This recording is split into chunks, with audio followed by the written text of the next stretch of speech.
What is going on, guys? It is another Friday night. I am the Solomonster and another international edition of Smackdown. WWE is in the middle of a European tour as we head into the Royal Rumble. And so tonight, they were in London, England. As I am speaking, Smackdown is still on the air on USA Network. But if you were an international viewer, or if you're one of the cool kids with a VPN, you got to watch the show as I did a little bit earlier on this afternoon. SmackDown is now over.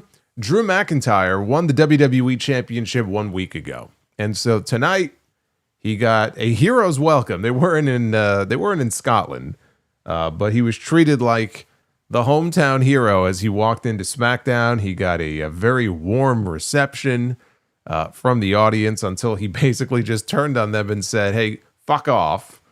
You weren't there for me when I needed you, and I sure as hell don't need you now." But what Drew McIntyre does have now is a number one contender in sight. We got that much closer to finding out who is going to be challenging him for the WWE Championship at the Royal Rumble, because we now know the names of the four men who have progressed to Saturday night's main event, not tomorrow, but next weekend. And these four men are going to fight for the right to challenge Drew McIntyre at the Rumble for the title. And those four men will be Randy Orton, Damian Priest, Sami Zayn, and Trick Williams. One of those four men, basically all the names that I told you were going to win last week, but one of those four men will be challenging Drew McIntyre. And, you know, one of the things I was watching that main event because they had Sami Zayn and Ilja Dragunov in the main event. And that could be a main event on any show, as far as I'm concerned. They had a kick-ass match a couple months ago, whatever it was, in the U.S. Title Open Challenge. This match was not as good as that one, but man, I'm watching these two guys in the ring in this main event, and I noticed, Ilja Dragunov is busted open.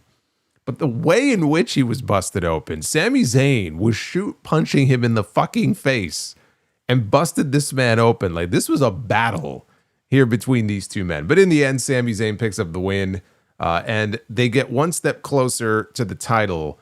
I told you last week, these four men are going to go to Saturday night's main event. They're in Montreal. The Royal Rumble is in Riyadh. Two places that Sami Zayn is going to be super over in. And it makes all the sense in the world for Sami Zayn to be the one to challenge Drew McIntyre at the Rumble, because I don't see Sami Zayn walking into WrestleMania and challenging, let alone winning, the WWE Championship. They're going to do that match at the Royal Rumble. It's going to be Drew McIntyre against Sami Zayn. Anything else, really the only other option would be Drew McIntyre and Randy Orton. And I could certainly see that match happening at some point, but I don't think it's happening at the Royal Rumble. So everything seems to be set up exactly the way that it looked like they were going to be setting it up last week. And finally, we had someone on this show mention the Royal Rumble, because we are 2 weeks away from what for me is my favorite show of the year and is one of the top 3 shows that WWE puts on every single year. And it took until tonight on this show for someone to declare for the actual Royal Rumble match. Now, when you think about it, declaring for the Rumble has become pretty silly. Because if people can just declare for the Royal Rumble, and I brought this point up in years past, if people can just declare, I am hereby declaring for the Royal Rumble, why wouldn't every single person, every man and woman on this roster declare for the Royal Rumble matches, right? Doesn't matter how high up on the card you are. You could be the lowest person on the roster. If I'm on that roster, I'm the first person in line declaring. So it's kind of silly. So I thought maybe they were going to do away with the whole concept. And then Cody Rhodes stood in the middle of the ring tonight, beltless, no belt, and declared for the Royal Rumble. So they are in fact doing it. But it took them this long to actually get to the point where somebody mentioned the frickin' Royal Rumble match, which was very weird. And I suspect that will now open the floodgates for others to do the same. But that opened the floodgates for Jacob Fatu to come out because he got called out by Cody. And the two of them went at it. We had some heat between the two of them on the show here tonight. Of course, we saw Fatu make his return to the show last week after he was out for a couple months there. We had another United States Championship Open Challenge. This has been very enjoyable going back to when Sami Zayn started doing it. Ilja Dragunov took the baton. He had some excellent matches. And now Carmelo Hayes has been doing the same. This open challenge has really been the staple of this show. And it has done a world of good, I think, for the people that have held it. And it will come to an end, once a heel wins that title. And as I gaze ahead to WrestleMania, the way that I envision things is that Carmelo Hayes is going to hold on to that championship possibly until WrestleMania and then drop it to Trick Williams. That's what I would do. And that's where I think it'll end, whether it's Mania or some other time. That's where I think it'll end up. Once Trick or some other heel wins the title, that will be the end of the open challenge. I don't think you're going to have a heel extending the open challenge indefinitely. So while we still have it, it's been very enjoyable. And tonight was no different. Tonight we had another entry in the series, and it happened to be another champion that doesn't even work for WWE. We had, making his SmackDown debut here on this show, the TNA X Division champion, one Leon Slater, who answered the open challenge. Leon Slater, who was originally advertised for a title defense on the TNA show last night, their big AMC debut in Texas. And we had quite a time last night here live on the channel reviewing that show. What a disaster that turned out to be. And they claim that there were a series of visa issues with multiple talents, which is legit. That is a shoot. And TNA is trying to resolve those issues and waiting on them, I guess, to be resolved. And while it's entirely possible that Leon Slater was one of the talents affected, it did not do them any favors to not have him not only unavailable for the AMC debut, but they had to pull him from the Genesis pay-per-view tomorrow as well, which makes me think the visa issue for him is legit, because if it wasn't, I mean, unless WWE wants to continue to use him on their European tour, there would be enough time for him to fly back to the States and be there for the pay-per-view. So I don't know what's going on, specifically with Leon Slater, but just, it's a bad look. It's a bad look. And maybe it just worked out that way because WWE was, working overseas. But you got one of your top champions. You have him advertised for a couple of big matches. You have to pull him from your shows, and then he shows up on the other guy's show. It's just a bad look for TNA. They've had some bad luck this week, and they've also had some other things go wrong through their own making and their own creative. It's not all their fault, but a lot of it is their fault. But we got Leon Slater on SmackDown. The two of them went out there and had exactly the kind of match that you would expect Leon Slater and Carmelo Hayes to have. They had a great match. It just wasn't long enough. I could have gone another 5 or 6 minutes. So anyway, we had that match. We'll talk about that. And I think between the open challenge, which as I said was very good, and the 4 qualifying matches, we had all 4 qualifying matches for that Fatal 4-Way on Saturday night's main event. It ate up a lot of time here on this 3-hour show. So what does that make this now? 3 weeks in a row of good SmackDowns. I don't want to jinx it. Now, there was talk a few weeks ago that they recognized there was an issue. There had been some reshuffling in the creative end of things, and Ryan Ward was taking a more hands-on role in the structuring and layout of the show, formatting of the show. And Brian James, Road Dogg, maybe was not taking a total backseat, but maybe he was taking a little bit of a backseat. So between that and some of the new call-ups that we've seen, they have been making the right moves that need to be made to try to make SmackDown more watchable. Is this something they can sustain going forward? We'll see. But it's been 3 weeks in a row, and SmackDown, as far as the quality, overall quality of SmackDown, it's not a perfect show by any means, and it's still, again, don't get me started on 3 hours, but compared to what SmackDown was a month ago, there is a marked improvement in the show. And as someone who sits through the show and watches it every single week, I'm hoping that that trend will continue going forward, especially if we have to sit through 3 hours of it every single week. Obviously, I want the show to be better and more digestible. This is the 3rd week in a row, though, I would say that we got a good SmackDown. Hopefully it continues. I do remain puzzled, though, with just the overall lack of promotion and build so far to this year's Royal Rumble. I don't really understand it. Again, we're 2 weeks out. They have had, think about this, okay? I want you to think about this for a second. We are 2 weeks out from the Royal Rumble. They have done a better job of promoting WrestleMania than they have the Royal Rumble. And WrestleMania is still 3 months away. Shouldn't be like that. Let's talk about this show. This is your Friday Night Smackdown review. It is January 16th, 2026. I am the Solomonster. Thank you guys for being with me here. 6 days in a row of shows for me. And then, of course, a new sound off will be dropping this Sunday. That'll be episode 947. And there will be much to discuss this week. But tonight we are discussing SmackDown. Like and subscribe on our march to 90,000 subs. We're getting very close. We're getting very close. So hit that like button as well. I'm going to bring up the wheel. We have a wheel now. So we can determine what the likes goal is. To do our Be the Booker segment here, I introduced the wheel this week. It's proven to be fairly popular so far. And so I will leave it up to the wheel to find out how many likes we need to do Be the Booker a little bit later.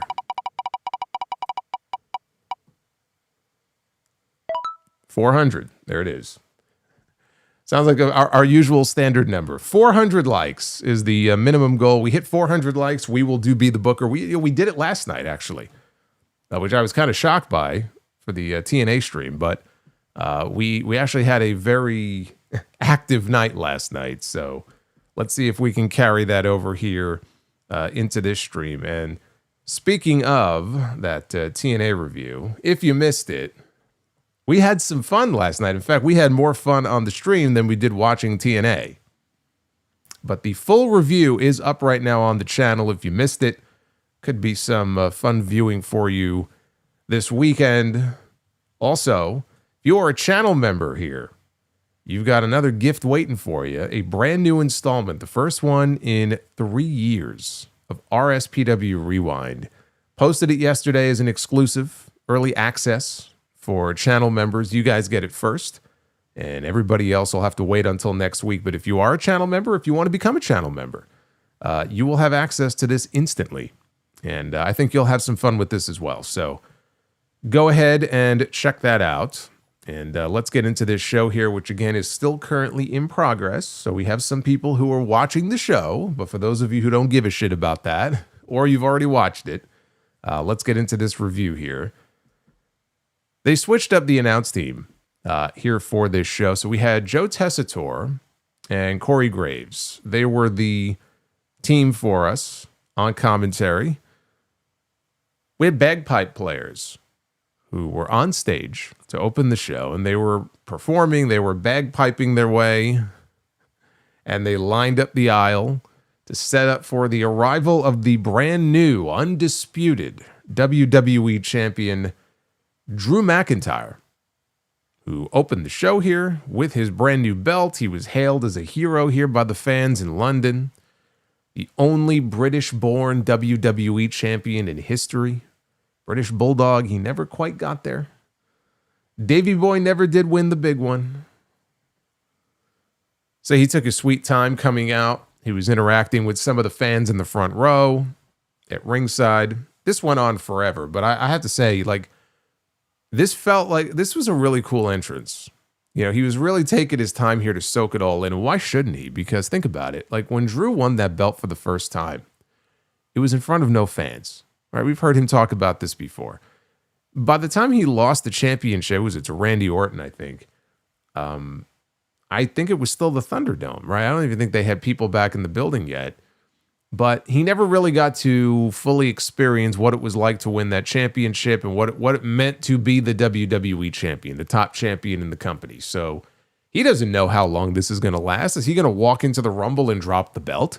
Is he going to walk into WrestleMania as the champion? I bet he doesn't even know. So this was his chance to come out and really just kind of take it all in and enjoy the moment that he never really got to have 6 years ago. So it felt like a very cool entrance, you know, and the fans obviously took to him very well. Been a long time coming for Drew McIntyre. And he got on the microphone, and I should have seen it coming. It was sort of a gimme, you know, when he would bring this up in his promo. But he told all of us that he prayed for this, and it happened. I prayed for this and it happened. Yes. Yes. He is indeed the WWE champion. He prayed for it. It came true. Fans chanted, "You deserve it." McIntyre said he knew it was a rough few years, but if anyone could bring everyone together, it was him, the first British WWE champion. And the fans sang his name. And McIntyre told them all, he goes, "I just want to say to each and every one of you, screw you." He said, "This isn't me doing a bad guy wrestler bit." He said, "No, seriously, screw you." He says, "When I got fired, where were you?" Said that you want to jump on the bandwagon right now when 99% of you weren't there for me. So McIntyre said there was no uprising when the bloodline screwed him over. He said the fans cheered CM Punk and did the stupid yeet with Jey Uso. He said the fans did nothing when Cody Rhodes and his crooked referee screwed him. So he thanked the one person who deserves to be thanked. He thanked himself. And then he said that he wanted to address and he did get heat for this, by the way. The fans did turn on him for this. But then he said he wanted to address the former champion. He goes, "Ooh, former." He knows it cuts like a knife every time he says former champion, Cody Rhodes. He said he had SmackDown general manager Nick Aldis add a little stipulation to the contract when their match was initially signed. And that is that Cody is going to have to start all the way at the bottom, just like everybody else, because there will be no rematch. You hear that, Frankie Kazarian? Not everybody gets an immediate rematch. No rematch for Cody Rhodes. He said the vanilla QB1 era is over and the dangerous, unpredictable Drew McIntyre era begins tonight. And with that brought out Randy Orton to the ring. And he told McIntyre that he wasn't there to congratulate him. Orton recalled that McIntyre had a chance to kick his head through the announce desk, but he declined. Orton said that when he gets the opportunity to return the favor, he won't hesitate. He said that he's beaten McIntyre for the belt before and he'll do it again with an RKO. At that point, Jacob Fatu makes his entrance. And he makes a beeline for the ring. He gets into the ring. He goes right after Drew McIntyre. Fatu took the fight to the floor. McIntyre ran his head into the ring post casing, which had no effect because, of course, he's got that Samoan skull, so it has no effect on him. And then he chased off after McIntyre into the crowd. So Randy Orton was left all alone in the ring, and he's looking out at the crowd. He's kind of smiling. And they're shooting this in such a way that you know somebody's about to sneak up on Randy Orton. And sure enough, it is The Miz, who is wrestling Randy Orton tonight. He sneaks up behind Orton, and he delivers a skull-crushing finale. And that led into their qualifying match, which we were told would be coming up after the commercial break.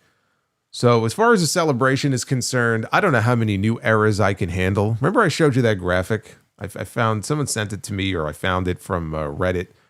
Somebody had done an illustration of all of the different WWE eras, going back to the Golden Era, right? Golden Era, Attitude Era, Ruthless Aggression Era, PG Era, all these different reality era.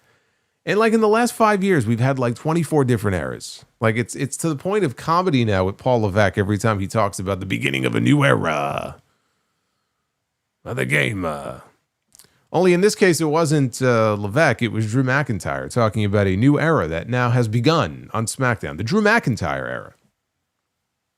I don't know how many of these new eras I could take. Celebration, I thought, was fine. McIntyre was funny, him going from face to heel, the way that he did. And then you got Jacob Fatu, who's still coming after him. We have not heard from Jacob Fatu as far as why. We haven't heard him articulate that he believes it was Drew McIntyre who attacked him. We are led to assume that is what he believes happened. I don't know if they are going to continue to pursue the whodunit angle, or if this is their way of just sort of getting rid of it because they didn't really have an end game for it. Like, are we actually going to find out it wasn't Drew, it was this guy, it was Cody, or it was Randy, or it was somebody we're not thinking of? Are they going to continue to pursue this story, or are they just going to sort of drop it? I don't think they're going to drop it, but they might. They weren't really putting the story over of like who did it. So I don't know where they're going to go with it. They could go any number of directions if they wanted to, but whether they want to or not, that I don't know. Now we had Randy Orton against The Miz. This was the first. Of course, there she is. We saw her last night as well. Venom Kitetsu, thank you. $25 Brie mode. And thank you, Ensley. 95 just became a Sound Off Superstar. Go check out that RSPW Rewind. I think you'll find it very amusing.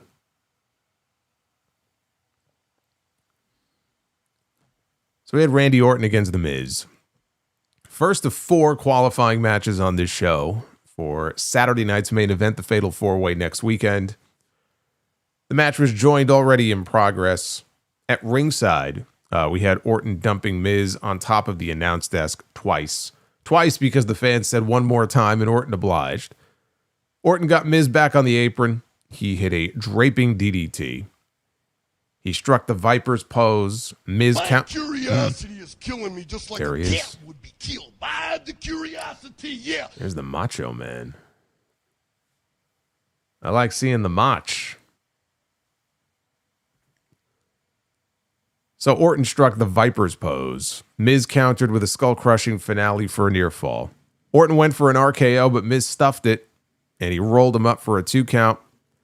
But when they stood up, Orton hit the RKO anyway, and he pinned Miz to advance to the 4-way.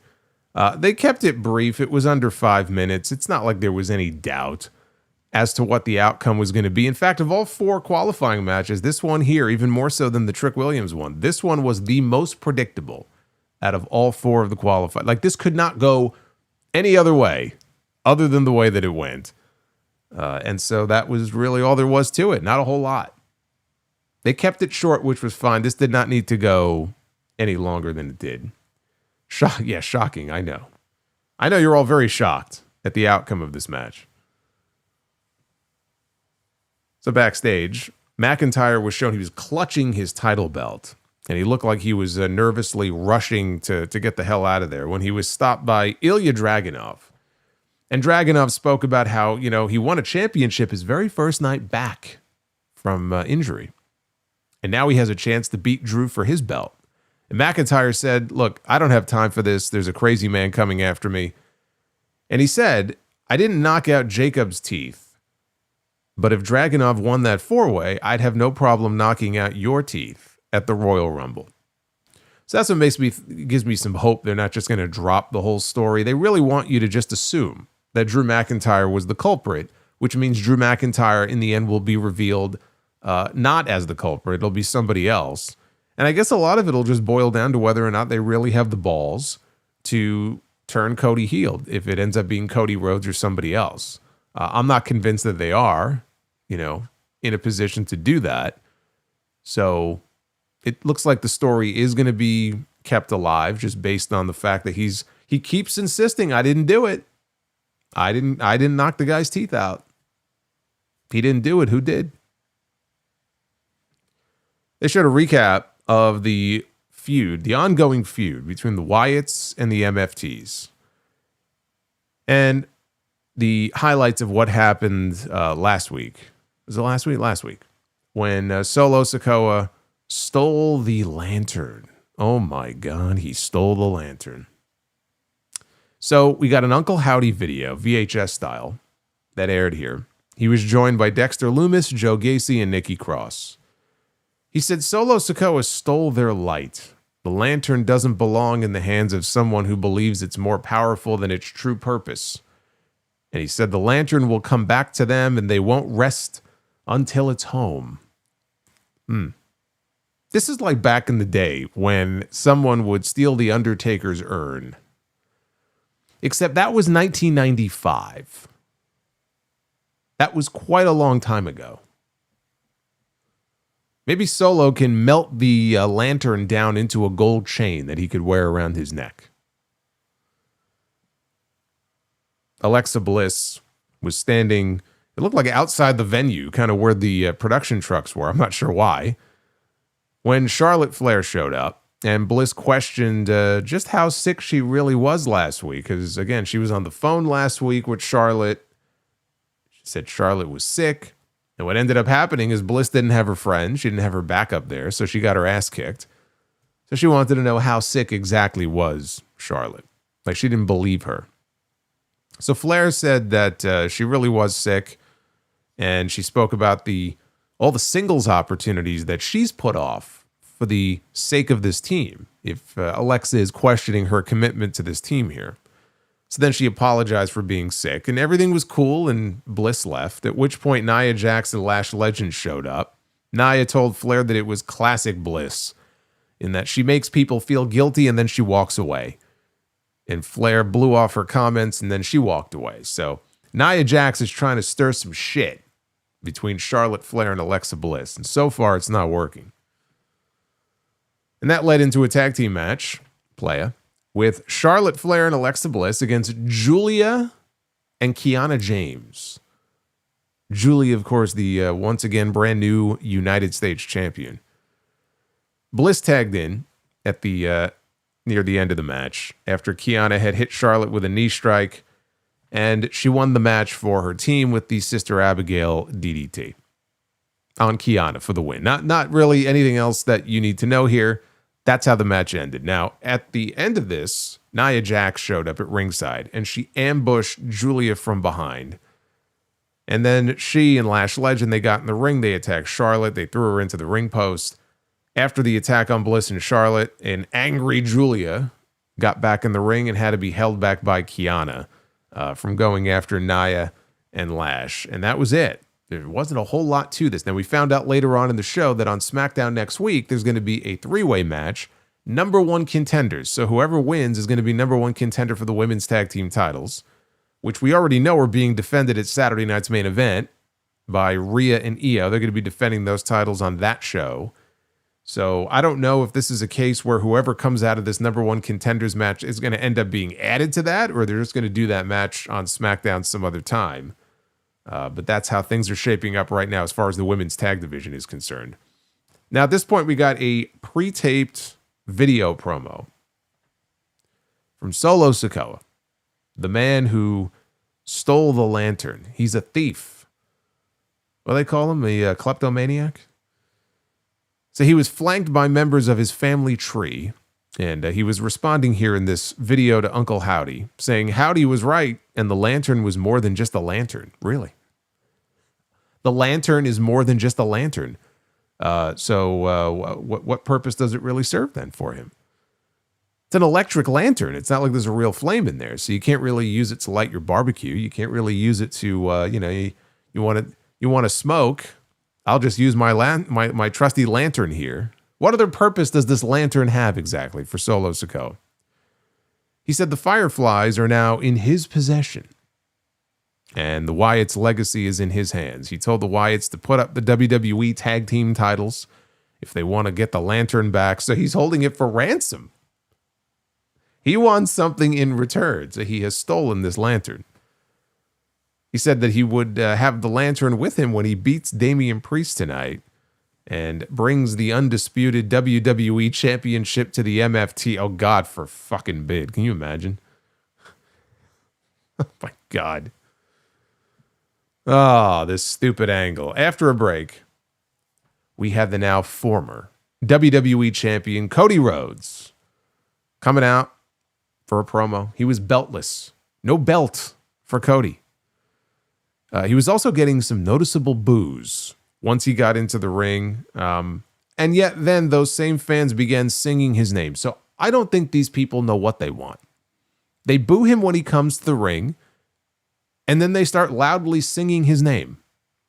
What is it exactly that these people want? I'm just getting conflicting messages here from these people. Cody said that that sounds a bit different. If anything, he says, it was becoming a bit episodic. He would come out every week and say, whoa, and then he would ask the fans, what do you want to talk about? So in response to this, the fans sang Drew McIntyre's name. He said the reason he would ask, what do you want to talk about, was actually very simple. He said he wasn't just the company's champion, he was the fans' champion. So now he's kissing their asses. And the fans in London did not respond well to this, and they began to boo. He called himself basically the people's champion, and he got booed for it. But he said he wanted the fans not to be spectators. He wanted them to be teammates. But he admits he became predictable, and he didn't realize all the ways that he could lose. Or is it just the case that Drew McIntyre is just that good? So he said he could ask himself that, or he could ask, what do Shawn Michaels, Hulk Hogan, and Steve Austin all have in common with the American Nightmare? Said they're the only ones that have ever gone back-to-back to win the Royal Rumble. And only one of those names ever won it for a third time, that being Steve Austin. Because he said it is nearly an impossible feat. But sometimes the best superpower you can have is believing in yourself. My God. No wonder they're booing. So here, he says, in a city that means a lot to him, one that he came to and wrestled every weekend at What Culture Pro Wrestling to sharpen his skills and come back to the WWE as the American Nightmare, in a city that does deserve a WrestleMania. Now he's just pandering. So, of course, as soon as he said that, everybody popped, like the biggest fucking pop of the night for him saying that. That's just like the Mick Foley thing where it's like cheap pop. Let me just say the name of the town I'm in. He goes, let me make it official. Said Drew McIntyre said there is no rematch clause. Good. We'll do this the old way. And he is officially declaring himself the first entrant. First entrant, mind you. It is January 16th. The first entrant. I don't think he meant that he's coming out at number one, but the first person to declare for the men's Royal Rumble match. So now he says, let's talk about Jacob Fatu. He met Jacob Fatu backstage at APW, and he knew that he was a thoroughbred. But as a young veteran, he's positive Fatu knows what the word receipt means. It's too bad Travis Scott never got to find out what the word receipt means. He bailed before he could find out. But he said Fatu has one coming to him. So Jacob can drive his all-gas car down to the ring right now and collect it himself. Or Jacob, he can come and find the car, that is. Cody will find him and beat the brakes off his ass. So that was it. I mean, he didn't wait around for Jacob to come out. That was the end of the promo. I thought it was a good promo there at the end. It looks like to me, watching this show, it feels like they're positioning Fatu more as a tweener. So he's not a clear-cut babyface. He's not a clear-cut heel. There's some shades of gray there. I think most people will cheer for him. He just has that cool factor that he's going to end up being a big babyface anyway. But I kind of like that. I like that, he comes back and he's angry. We presume because somebody knocked his teeth out and he wants to find out who, or he knows who, and he's just pissed off about it. So he's going to wreck everybody. Doesn't matter who you are. Heel, babyface, it don't matter. And I'm cool with that. I'm cool with there being some shades of gray here with that character. But you heard the boos for Cody. So let's talk about this. You heard the boos for Cody when he came out. You heard it off and on throughout the promo. It wasn't overwhelming, but it was there. It wasn't light either. It was definitely noticeable. And Cody Rhodes will make a good heel one day. I don't know if we're going to get Homelander Cody or what kind of Cody we're going to get. Corporate Cody. We already have Corporate Cody. Whatever kind of heel he is, I think he will be a lot more interesting as a character when we get to that point that we do get to see heel Cody Rhodes. But I must remind you, they were in Europe. They are on a European tour, and they were in a venue that welcomed Drew McIntyre, who, of course, is from Europe, with open arms. Drew McIntyre opened the show. You would think he was the babyface. So you have to take that into context as far as where they were. Now, if these reactions continue when they go back to the States, then that's a different story. But so long as they're on this European tour, you have to expect that these types of reactions are probably going to happen. I think back to the European tour last year before WrestleMania. And I think back to Bianca Belair. It started on that European tour. I don't remember it starting really before that. But it was on the European tour that I noticed the people booing her, like noticeably booing Bianca. They would cheer Rhea, they would cheer Io, but they booed Bianca. And I'm like, why? What has she done to be booed? And I said, well, we'll see if it continues when they get back to the States. And it did. Like, there were still noticeable boos when she would come out in, I don't know about every city, but in a lot of places, even when they came back to the States. If that becomes an issue with Cody, then I think you find yourself in a situation where, okay, this has become a pattern now. And how do we want to handle this? You know, do we want to turn Cody heel now? Do we want to hold off on it? Is it something that you save for WrestleMania? You do a major angle maybe at the end of the main event if he's in the main event. Because that's how I would do it. I mean, if you're going to turn Cody Rhodes heel in the near future, I would do what they did not do with John Cena last year, and in hindsight, what they should have done, which is save it for the end of the WrestleMania main event and really make it a big climactic, like show-ending cliffhanger, holy shit moment that you have to tune into Raw or you have to tune into SmackDown to hear from Cody and see the follow-up to what he did at the end of WrestleMania. Like, you've got to make it this big dramatic thing if they are going to do that. I don't know that it is the smart thing to do right now, because if you're going to turn Cody heel, you have to have someone there to step into his shoes. Cody Rhodes is, for all intents and purposes, the John Cena of this current era. And you know how much WWE relied on John Cena as the top babyface in the company. Now, if you have somebody who's ready to step in there and take his spot, then great, go ahead and turn him heel. Who would that person be, though? I mean, there's any number of people right now on the roster who the fans like, but that's different. I'm not talking about people the fans like. I'm talking about having, as Cody would say, right, QB1, the guy that can step into his shoes and be the top babyface for the company, the face of the company. He is the face of this company. It was Roman Reigns before. It has not been Roman Reigns for a while. The face of the company is Cody Rhodes. It's not Drew McIntyre. It's not CM Punk. It's not Braun Breaker. It's not any of these. It's not Gunther. It's Cody Rhodes. Whether you like him or not, that's how he's positioned. And all the stuff he does off camera and everything, right? The media stuff. He's got the fucking podcast that he does every single week. Do you have someone, if you're going to turn this guy heel, who can step in and be that guy? If the answer is no, then you don't turn him heel. If the answer is yes, then go ahead and do it. As a fan, as a viewer, I would love to see Cody Rhodes go heel. I think it would be a great way to freshen up the character. I think that, you know, taking this version of Cody in a different direction, frankly, is probably what he needs creatively. But like from a business perspective, I don't do it if I don't feel like I have somebody who can take his place. Jacob Fatu, maybe one day Jacob Fatu can be that guy, but Jacob Fatu is not going to be the face of the company in the next 3 months. So who is that person going to be? You have to answer that question. You have to figure out that answer first. You can't just turn people heel. It's like shoot first, ask questions later. That's a strategy that never works.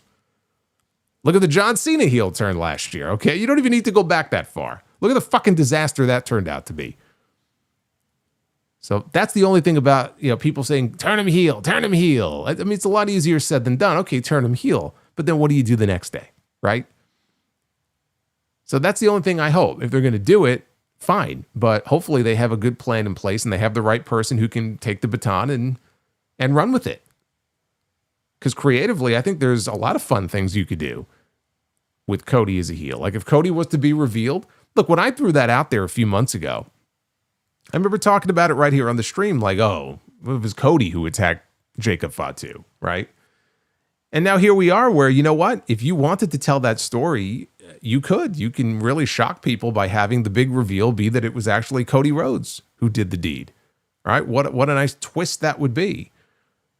But just have that plan in place for who is going to be that next Cody Rhodes. And you know the way WWE does things, right? They're not going to jeopardize like the golden goose, so to speak, which is the role that Cody is in now, right? He's got the Wheatley vodka sponsorship, all this stuff that he's got going on. They're not going to jeopardize that if they don't have a good backup plan in place. And I understand it. I wouldn't either. But we'll see when he gets back to the States if these, you know, boo birds are still out, if these reactions continue and it constitutes a pattern, then they're going to have to do something, you know? And maybe it's not turning him heel. Maybe it's just tweaking the character in such a way where he's sort of skirting the line. You know, he's kind of flirting with it, but not going all the way. Like I said with Fatu, shades of gray. Maybe they can do that instead of just turning him full-blown heel and they could save it for a little further down the road. Now, as far as Cody in this promo, teasing the possibility that he might do what has only been done once before in history, which is win his third Royal Rumble. I'm not a fan of that. I'm not a fan. I'm not even really a fan of people going back to back. Thankfully, that's been a rare occurrence. I just think it's boring, and I'd rather have somebody new. And when I say new, it doesn't mean it has to be someone who's never, ever won the Rumble before, but just someone that we haven't seen win it in a while, or someone completely new. I don't have any appetite to see Cody Rhodes win a third Royal Rumble. To me, that's just lazy and boring. And I don't really think that there are a lot of people, frankly, who want to see that. You can get to where you want to go if Cody is going to be challenging for the title at WrestleMania by having him win the Elimination Chamber in Chicago. I would much rather go that way. Let him win the Chamber. Let somebody else win the Rumble. So they can tease it, but I don't want to see it. And you could still get him where he needs to be by taking this path instead of going down this one. Hopefully they're thinking along the same lines.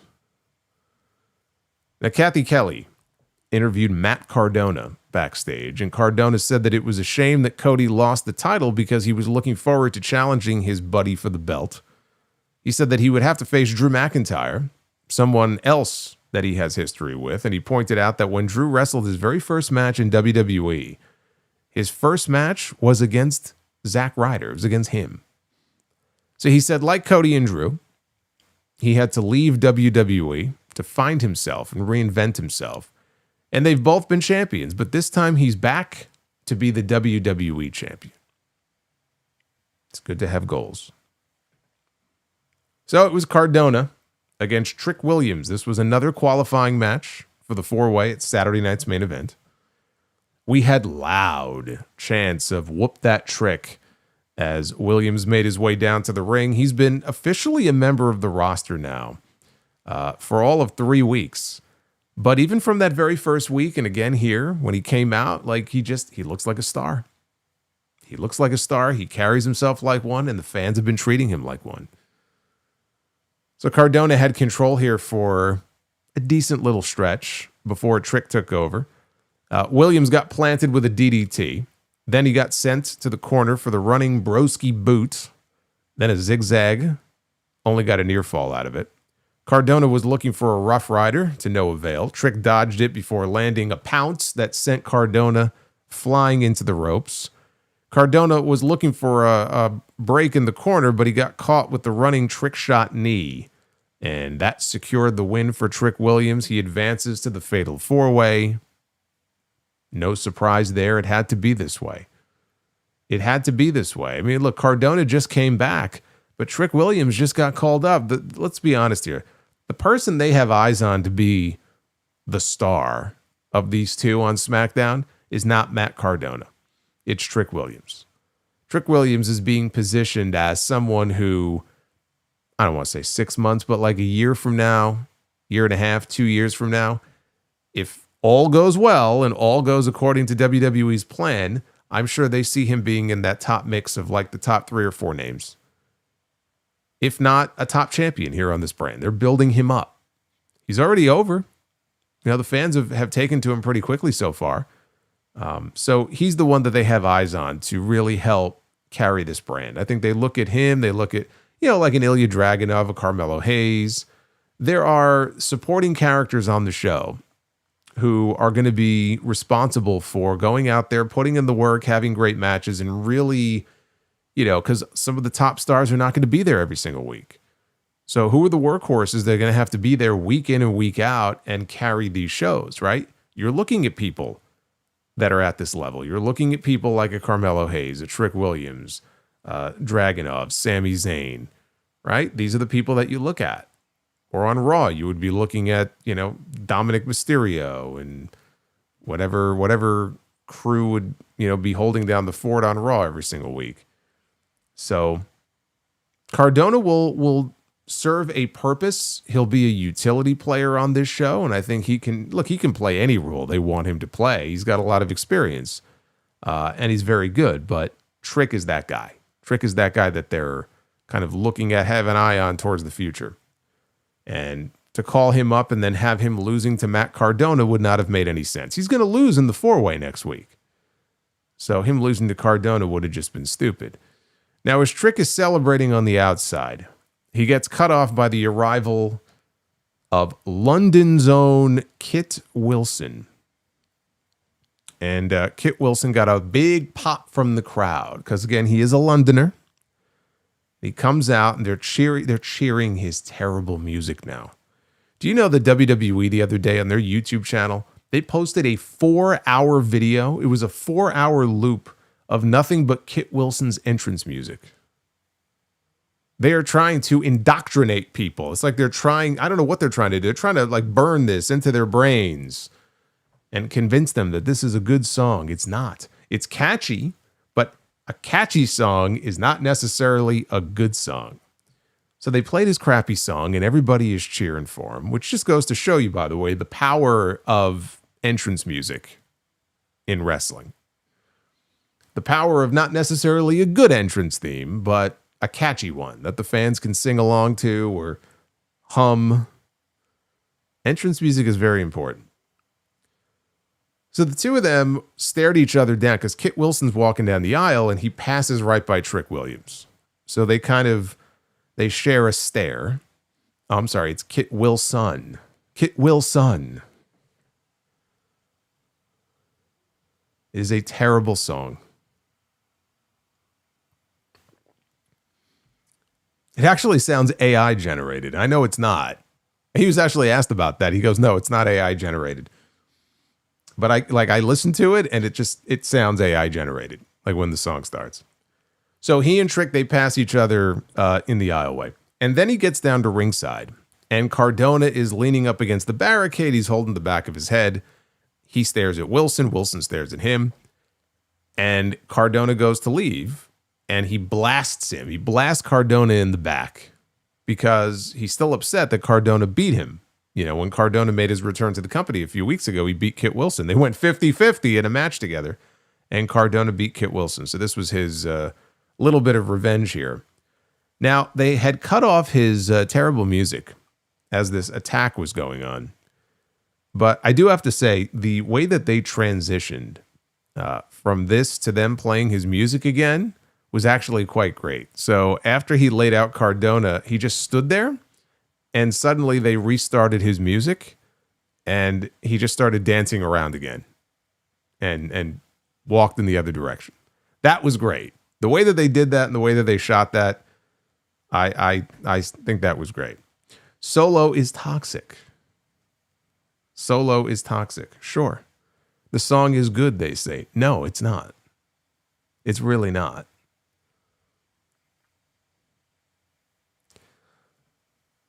So, backstage, we hear from Damian Priest as he talks about needing to get past Drew for the WWE Championship. He faces Solo Sikoa up next. I don't know, this was kind of weird. He sounded nervous almost. He was kind of stumbling over his words a little bit in this promo. Anyway, when they came back from the commercial break, Kit Wilson was in the ring in the middle of a promo that I guess he was cutting during the commercial break, talking about toxic masculinity and evidently how toxic the Solomonster is. I welcome it. I embrace it. What did Kane used to say? Embrace the hate. Bring it on. So he's in the middle of the ring cutting this promo, and Jacob Fatu suddenly appears behind him, and he has no idea that Fatu is standing behind him, but he realizes it pretty quickly when he turns around and Fatu puts a foot right in his jaw. And Fatu got booed for this, by the way. He got booed for attacking Kit Wilson. So he hit a running senton, and then the mighty moonsault followed. And that was the end of Kit Wilson and his terrible music. So Fatu demanded the microphone. He said, "Hey, Cody, you got something to say about me? You got something to say to me? Well, check this out. Bring your punk ass out here right now." So they hit Cody's music. He walked out in a tracksuit. Now, when we saw him a few segments before this, he was in his business suit. But he quickly changed into his tracksuit. This was tracksuit Cody. He came out, he took the track jacket off, got into the ring, and here we go. The two of them start going at it. Because remember, he promised Fatu that he had a receipt coming. Security hits the ring, all the security geeks, they separate them. Cody's in one corner, Fatu's in the other. Nick Aldis was kind of in the middle, trying to make sure the two sides were kept apart. And Cody broke free and dove onto Fatu and all the security in the corner. And they very quickly cut to another commercial break. It was a very abrupt, kind of chaotic cut to commercial here. This was chaos. This felt very chaotic, and I liked it. I liked that it wasn't a clean cut to commercial. It just felt like, okay, this is out of control. And so we're going to go away here for a few minutes and try to restore some order. We need more chaos on these shows. These shows are too controlled. I think that's part of the problem with this WWE formula when it comes to their shows. There's no sense of any real spontaneity. There's no sense of any real chaos. And those rare occasions when we do get some chaos, it just feels very manufactured and very controlled. There's never this sense of urgency or the sense of any real danger on these shows. And I feel like whether it was the writers or just the talents themselves, they were good enough to be able to manufacture it, like on Raw back in the day, for example, or even SmackDown, where it felt that way. And the WWE product hasn't felt that way in a very long time. So I'm all in favor of having more chaos on these shows, not less. And after the commercial break, they made it official that it's Saturday night's main event in Montreal. It will be Cody Rhodes one-on-one with Jacob Fatu. So Jacob Fatu comes back, seems to believe that Drew McIntyre is the one who attacked him and knocked all of his teeth out of his mouth. But he's getting a match with Cody Rhodes first. So they're going to do that match next Saturday. And Drew, I guess, he'll be occupied at the Rumble with someone. It will not be Jacob Fatu, though, or Cody Rhodes. We had Damian Priest against Solo Sikoa and his Lantern in another qualifying match for the Fatal 4-Way. Late in the match, Priest went to the ropes. Tala Tonga, who was outside, at least he wasn't. My curiosity is killing me just like a cat would be killed by the curiosity, yeah. And shout out to Death Scythe. Tala Tonga was outside. He wasn't wearing the clown makeup this week. He actually looked like a normal 7-footer. I wouldn't say a 7-foot person is normal. You don't see too many of them walking out and about on the street, but no makeup this week. The dead president's makeup. So Tala Tonga, he crotched him while the referee was focused on Solo. The referee questioned whether Tala did something nefarious to Priest. Even though he didn't see it with his own 2 eyes, he still ejected him from ringside. So Solo joined Priest on the ropes. Priest, though, slipped away and hit a razor's edge for a near fall.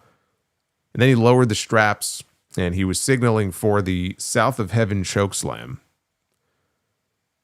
When Tama Tonga climbed up on the apron, then that drew the referee's attention, and Tonga Loa got up on the apron as well, I believe. So with all of this distraction going on, Priest got hit with the spinning Solo, and then Solo went up top and hit the Samoan splash, only got a near fall. So at that point, we had some glitches. And we had some creepy graphics, VHS-style graphics that popped up. I kind of just called them VHS graphics as an indication, like they looked very dated. You know what I mean when I say that. It makes me sad that we have probably a lot of people who are watching this or are going to listen to this who are of an age where when I say VHS, they probably have no idea what I'm talking about. And that makes me very sad. So we had these graphics popping up on the screen. Then the lights went out. When they came back on, Uncle Howdy, Dexter Loomis, and Joe Gacy, and Nikki Cross, they were all standing on top of the announce desk behind the MFTs. And JC Mateo had possession of the lantern. So when retro, thank you, yes. We'll call them retro graphics. How about that? That's a better way of describing it. Be kind, rewind. Like VHS, what's that? It's like when you mention, believe me, some people, you mention WCW these days, they think You're talking about like way back Wednesdays or something. They have no idea you're talking about World Championship Wrestling, because that's a promotion that has been dead for what, 25 years now? I think this year, well, let's see, 2001. Yeah. 25 years in March since the demise of WCW. Sad. So the Wyatts are on top of the announce desk. Once the MFTs turned around, then they see, oh shit. And the Wyatts, they jump off the desk and they attack the MFTs. Howdy ran JC Mateo into the ring post and then tossed him into the timekeeper's area. So he sees the lantern. And Uncle Howdy is approaching the lantern. Before he could even get his hands on it, though, Solo ran up behind him and ran him into the announce desk. Solo Sikoa grabs the lantern. He returns to the ring. He places the lantern on the mat. And he turns around right into a South of Heaven chokeslam. And Damian Priest pins him to advance to the Fatal 4-Way. As Damian, I told you last week, as soon as he stole the lantern, I said that's going to be his downfall this week. Like, why when you have an opportunity like that, where you know you got a big match coming up the following week, why would you go out of your way to piss somebody off and steal their shit and not think that there's not going to be any repercussions? He's Solo Sikoa. He's a funny guy. He's a funny guy. He's actually got some charisma, but he doesn't have it up here in the smarts department. So as Damian leaves the ring to celebrate his win, Uncle Howdy enters the ring, and again, he sees the lantern, and he gets in, he retrieves the lantern. Oh, he's got the lantern back. Finally, we could be done with this. Only he turns around, and he turns right into a big boot from Tala Tonga. And Tala grabs the lantern, and he helps Solo out of the ring. I could have done with all the MFTs and the Wyatts nonsense here. The match itself was solid enough. This lantern shit is just, it's too much. Now, let me ask you this. I think it's sort of implied, but have they actually established that this lantern is like supposedly Bray Wyatt's actual lantern that was like a hand-me-down from Bray to Bo? Or are we just assuming, you know, it's just sort of the visual of the lantern and what it represents? Because I'm watching this play out now over the last several weeks, and it's just like he's walking around with this like electric lantern. And it's like such a big deal that he has this electric lantern that he could probably buy from fucking Costco in his possession. Like again, it's like a personal artifact that was passed on to him by Bray himself, or it's signed by his brother or something like that. I don't think they've really established that. I think it's just something that's sort of more implied than anything else. But like, it just reminds me of some of the goofy shit that we would see 35 years ago. It's not 1995 anymore, brother. You know, like when I think of certain aspects of the old school that would still work here in the new school, this ain't one of them. This is just one of those goofy, silly, dumb angles that just doesn't really do anything for me. You know, so, I mean, the sooner we could sort of be done with this, I'll be happy about it. Timu Lantern, is that what it is? Yeah, I mean, that's what I mean. Like, they haven't really established that this came directly from Bray. Bray used to have a lantern, and now, you know, Howdy has a lantern. But, like, so what, dude? Like, it has some magical power to it. Sami Zayn was walking backstage when Drew McIntyre stopped him. McIntyre recalled Sami saying that he wanted Drew to beat Cody, but yet he predicted that Cody would beat Drew in their 3 Stages of Hell match. Zayn said that a part of him did want McIntyre to win. He said that he would challenge McIntyre at the Royal Rumble after he qualifies and then wins the Fatal 4-Way. Drew pointed out that his record against Sami Zayn in their past battles is 11-0. So basically, he ain't sweating a Sami Zayn match at the Royal Rumble because he's undefeated against Sami Zayn.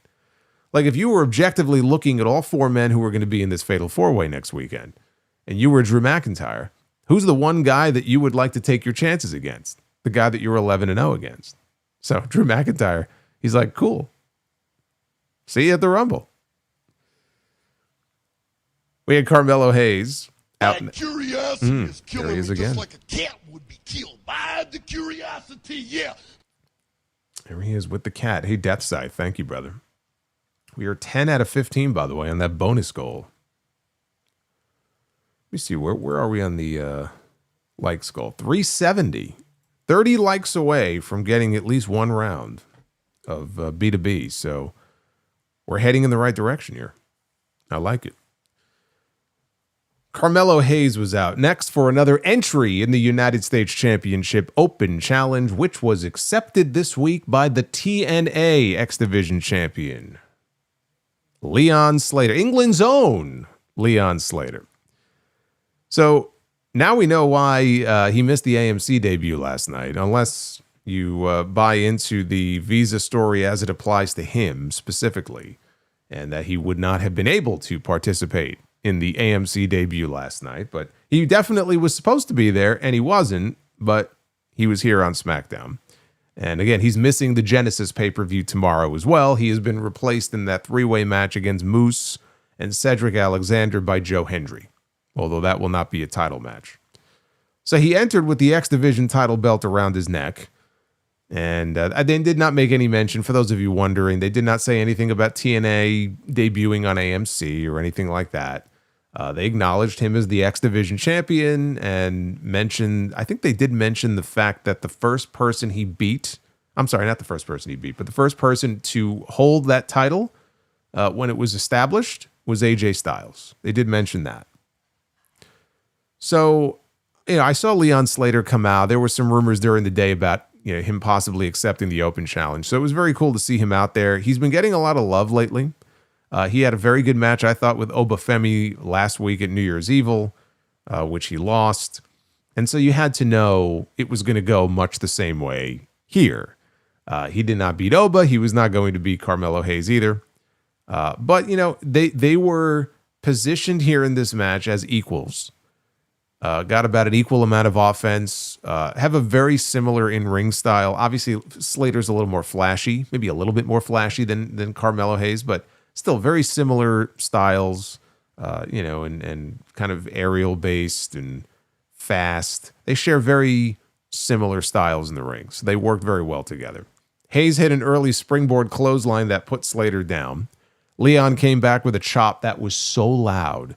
Like, the people in the crowd audibly gasped when he hit this chop. And they weren't the only ones. This sounded like a gunshot went off. And then I love the way he sold it, too, because he sold it like he hurt his hand, and he's shaking his hand out. That's how hard this fucking chop was. So Hayes sold his left knee after he went for a leapfrog, and he sold it like he may have tweaked it, because this was a callback to his last match.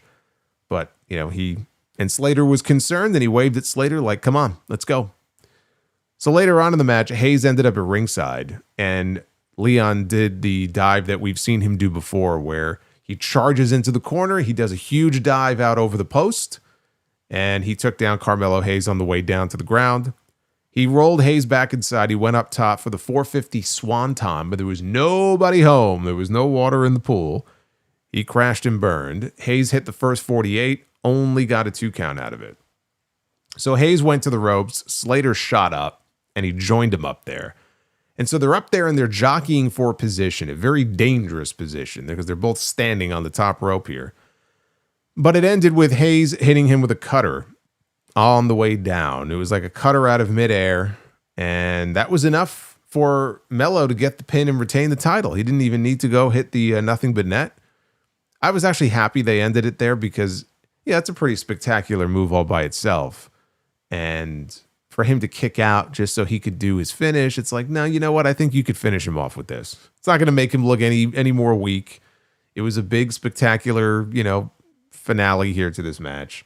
And, of course, Carmelo Hayes retains the championship. They only went 11 minutes, which is a decent chunk of time, but I would have loved to have seen them get a little more time. Even the main event with Sami and Dragunov got about 11 or 12 minutes. But, a 3-hour show, you know what? You may as well make the most of the extra real estate that you have. So I would have given them a little more time because these guys were having a great match here. This was the best match on the entire show. I had a lot of fun with this one. And great showing for Leon Slater. Now, Whether, his visa issue will be resolved in a timely fashion, I guess we'll have to just wait and find out. I think it's a bad look for TNA. Again, it may have been something that was out of their control, but to pull him from their big AMC premiere and to have to pull him from their pay-per-view. But in the middle of all of this, he shows up on the other guy's show. And he goes out and he has this great match and this great showing, and he's out there, basically representing TNA. He's got the belt with him and everything, but I don't know. It ends up making, and maybe again through no fault of their own in this case, but it makes TNA look bad in a way. And then you could also look at it and say, well, this makes TNA look really good because one of their champions went out there and had a very competitive match against the United States champion. And it's because it wasn't like it was a squash, right? They had a very competitive back and forth contest. He lost, but he had a great showing. So you could also look at it that way as well. I look at it and say, you just had him wrestle Obafemi, who was the NXT champion, and he lost. And now he wrestled Carmelo Hayes, the US champion, and he lost. And he's your champion. He's not the world champion, but still, he's one of your top champions in your company and one of the top faces in TNA. And you can look at it and say, well, he held his own and all that kind of stuff. You look really good. But to me, all it does, it just reinforces that WWE is the big leagues and TNA is a league below, which we already knew if you just watched that show last night. All you had to do was watch that fucking AMC debut. You already knew the answer to that question.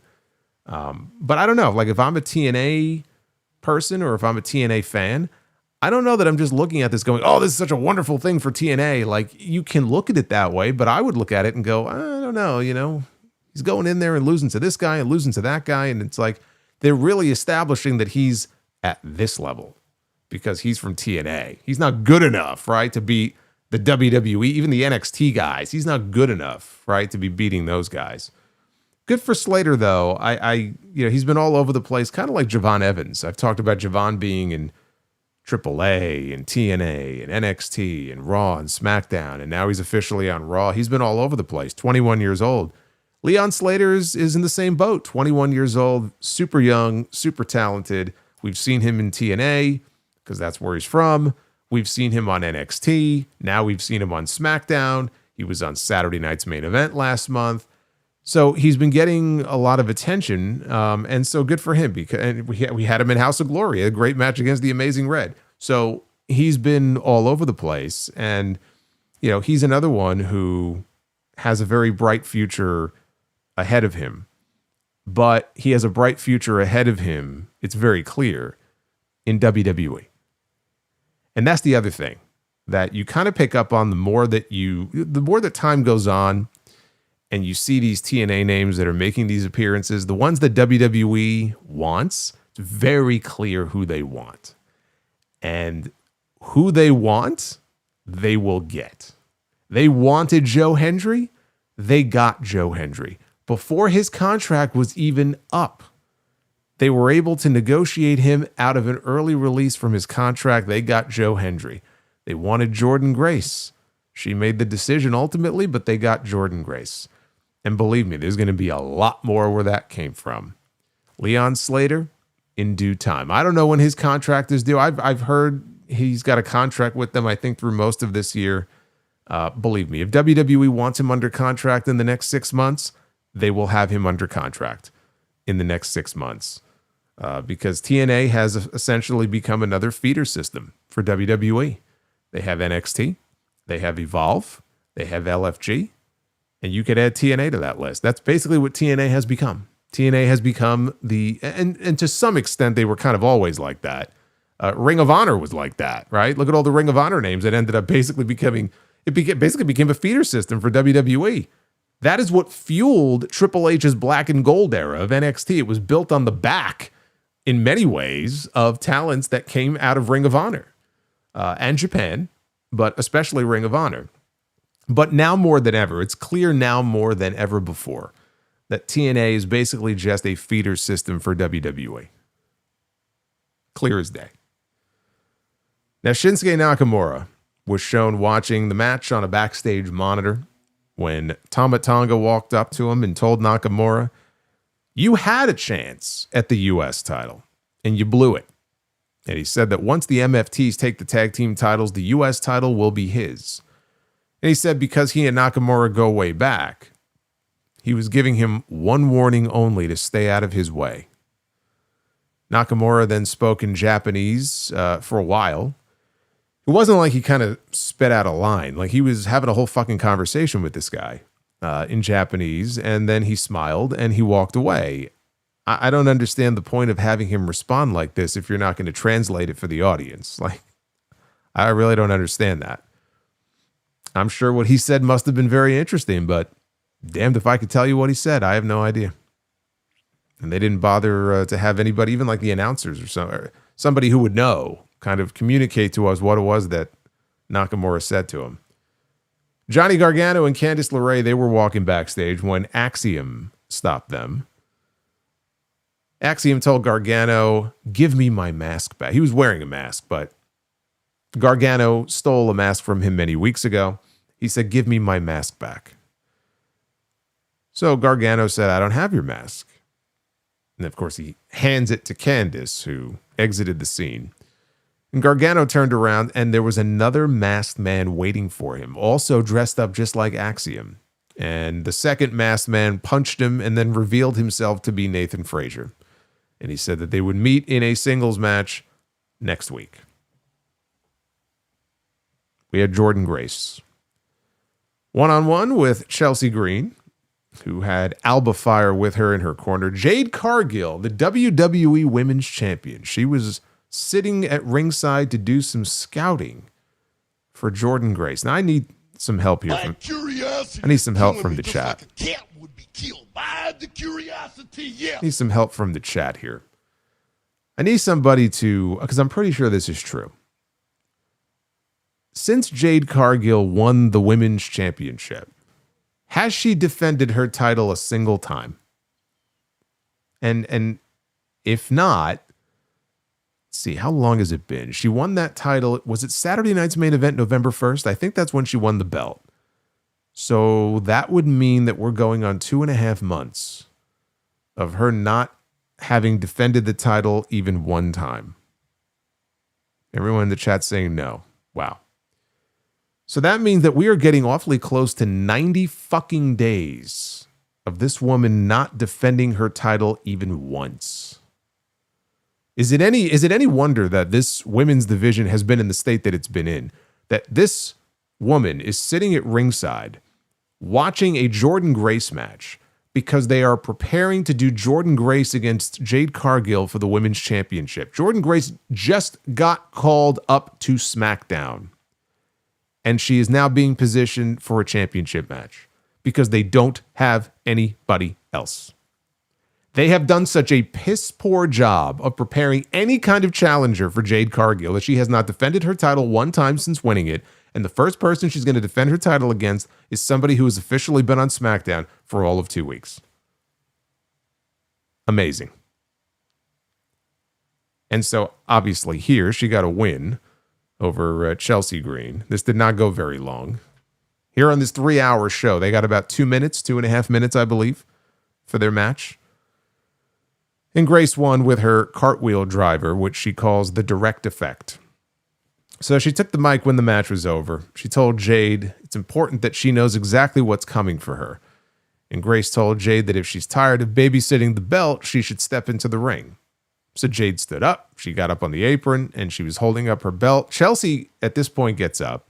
And Chelsea charges in. She's going to attack Jordynne from behind. But she moves. And so Chelsea inadvertently knocks into Jade, and she knocks the champion off the apron. She drops the belt in the ring. So Jordynne picks up the women's title. She poses with it.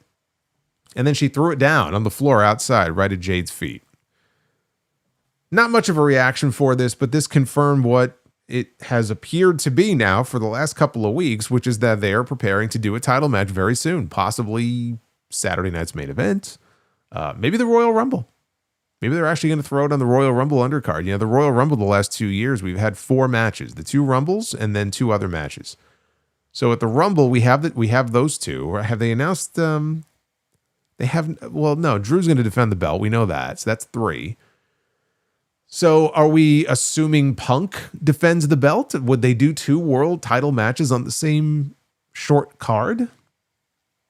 Probably not. I could see them wanting to have a women's match. And since Stephanie's hurt, yeah, you know what? We may get Jade Cargill and Jordynne Grace on the Royal Rumble card in Riyadh for the belt. I could totally see that.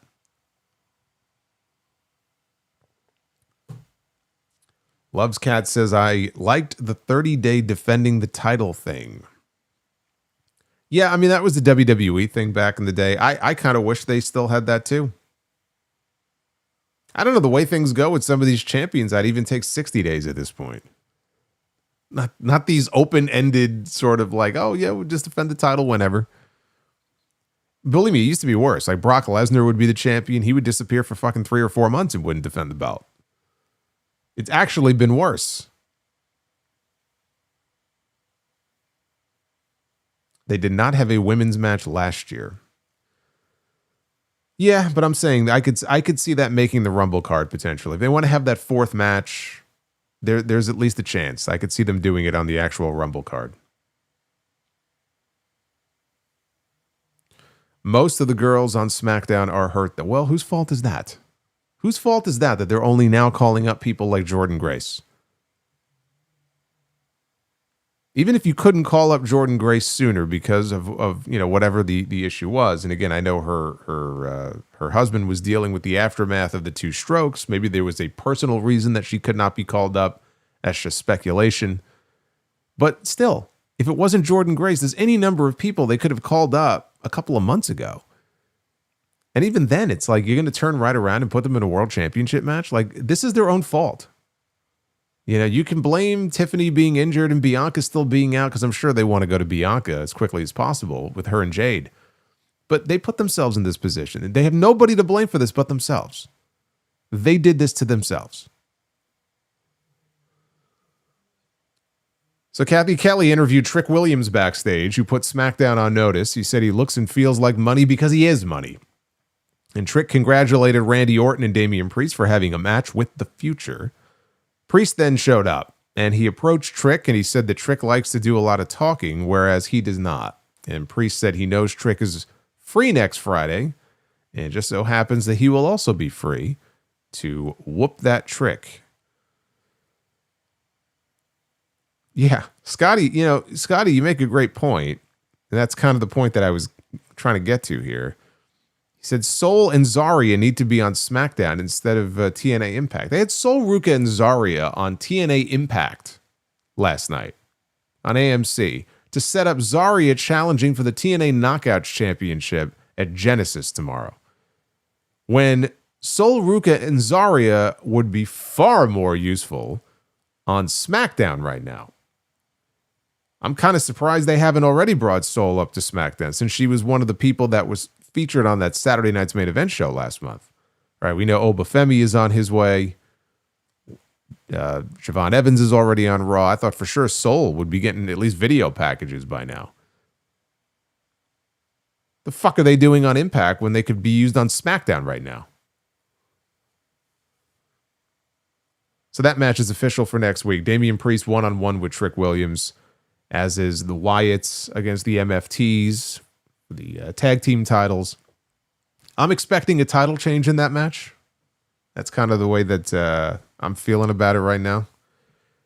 And then the number 1 contenders, 3-way for the women's tag team title contendership that I mentioned earlier. Charlotte and Alexa, Nia and Lash, and Kiana James and Julia. Maybe there could be, we already know who's not winning that match. But maybe they could do the finish in a way where it leads to a falling out between Julia and Kiana, and we could just end this partnership once and for all. I think it would be the best for both.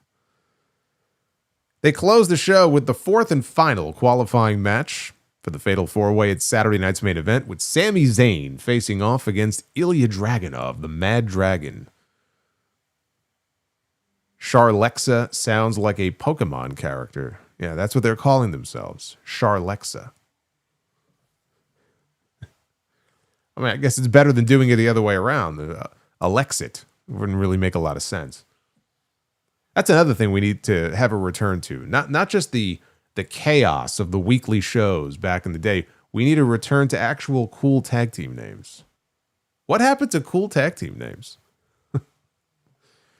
We have Nia Jax and Lash Legend. We have Charlexa. We have Rhea Ripley and Io are Riho. Well, I guess that's wrong company. Rio, right? That's what they call themselves. We're Rio. At least with Asuka and Kairi, okay, the Kabuki Warriors. I like that. That's a relatively cool tag team name. The Kabuki Warriors. What happened to cool names? We need more cool tag team names.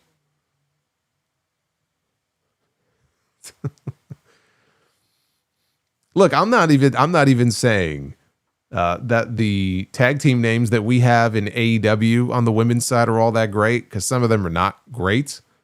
But at least they make an attempt to have actual team names, right? You had the Babes of Wrath and the Sisters of Sin. What are some of the other ones they have? God, I'm blanking on the other ones now. At least they make an attempt. Anobi, I don't think that's their name. I don't. We're not going to call Nia and Lash that now. So Joe Tessitore noted that Corey Graves is going to be joining Michael Cole in Belfast for Monday's Raw. That is after Corey, by the way, leaves London tonight to go to Mexico City for the AAA show tomorrow, because he's going to be doing play-by-play for the AAA show. And then from Mexico City, he'll be on his way to Belfast. So that boy's going to be doing some traveling over the next few days. I don't envy him. Although I'm sure he's very happy. You know, this is what he wants. This is what he lives for. He wants to be in that position. I'm sure that's why he was very upset last year when he got demoted, right? From Raw to NXT. It's not, he doesn't want to go down. He wants to go up. He wants all the work. So I'm sure Corey is living his best life right now. I don't envy that travel schedule. Ah, yes, the Timeless Love Bombs.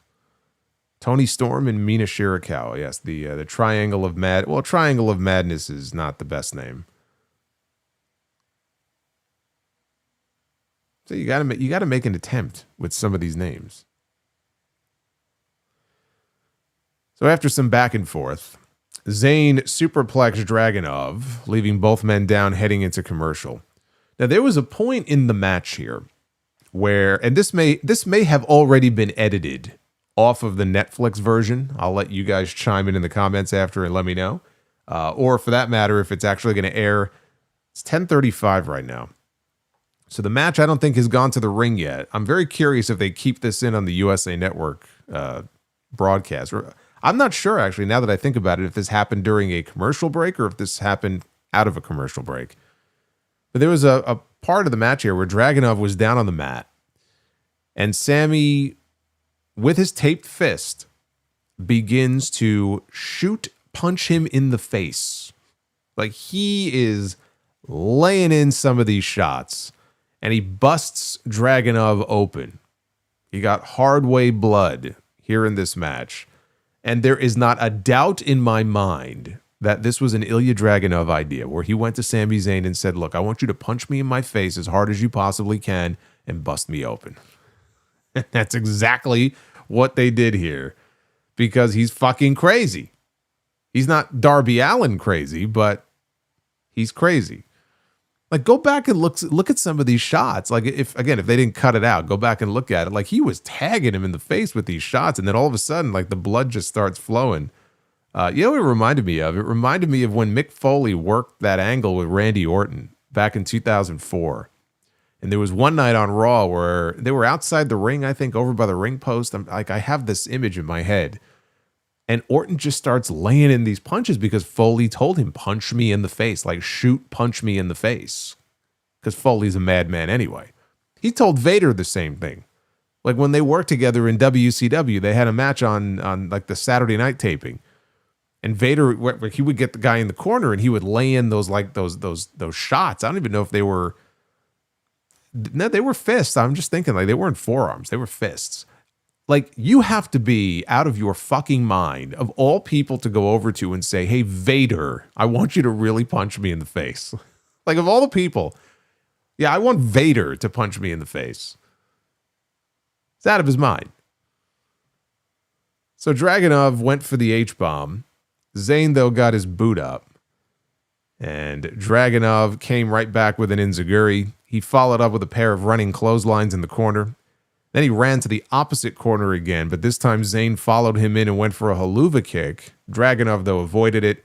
Both men ended up on the apron, where Dragunov hit Torpedo Moscow, causing both men to tumble down to the floor. Yes, Prime Vader, no less.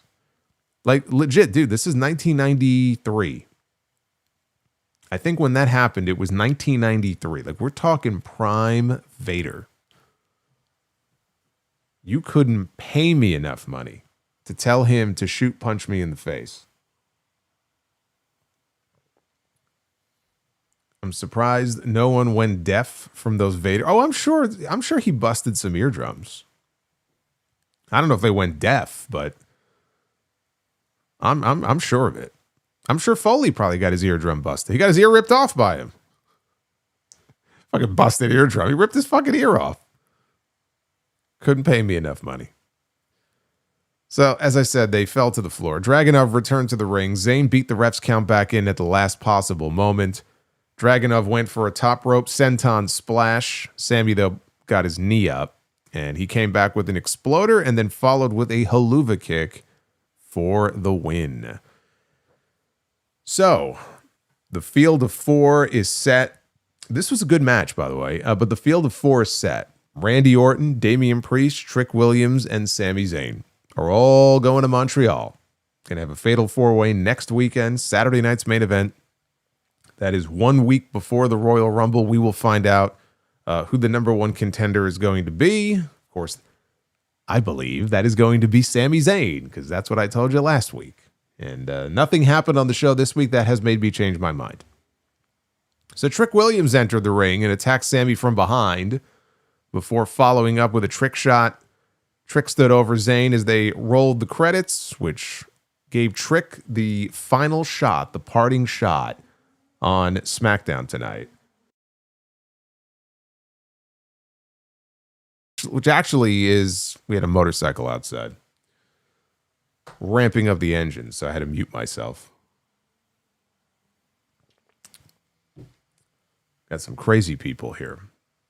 See them zipping down the... Yeah, I could just hear them zipping down the streets. Absolutely crazy.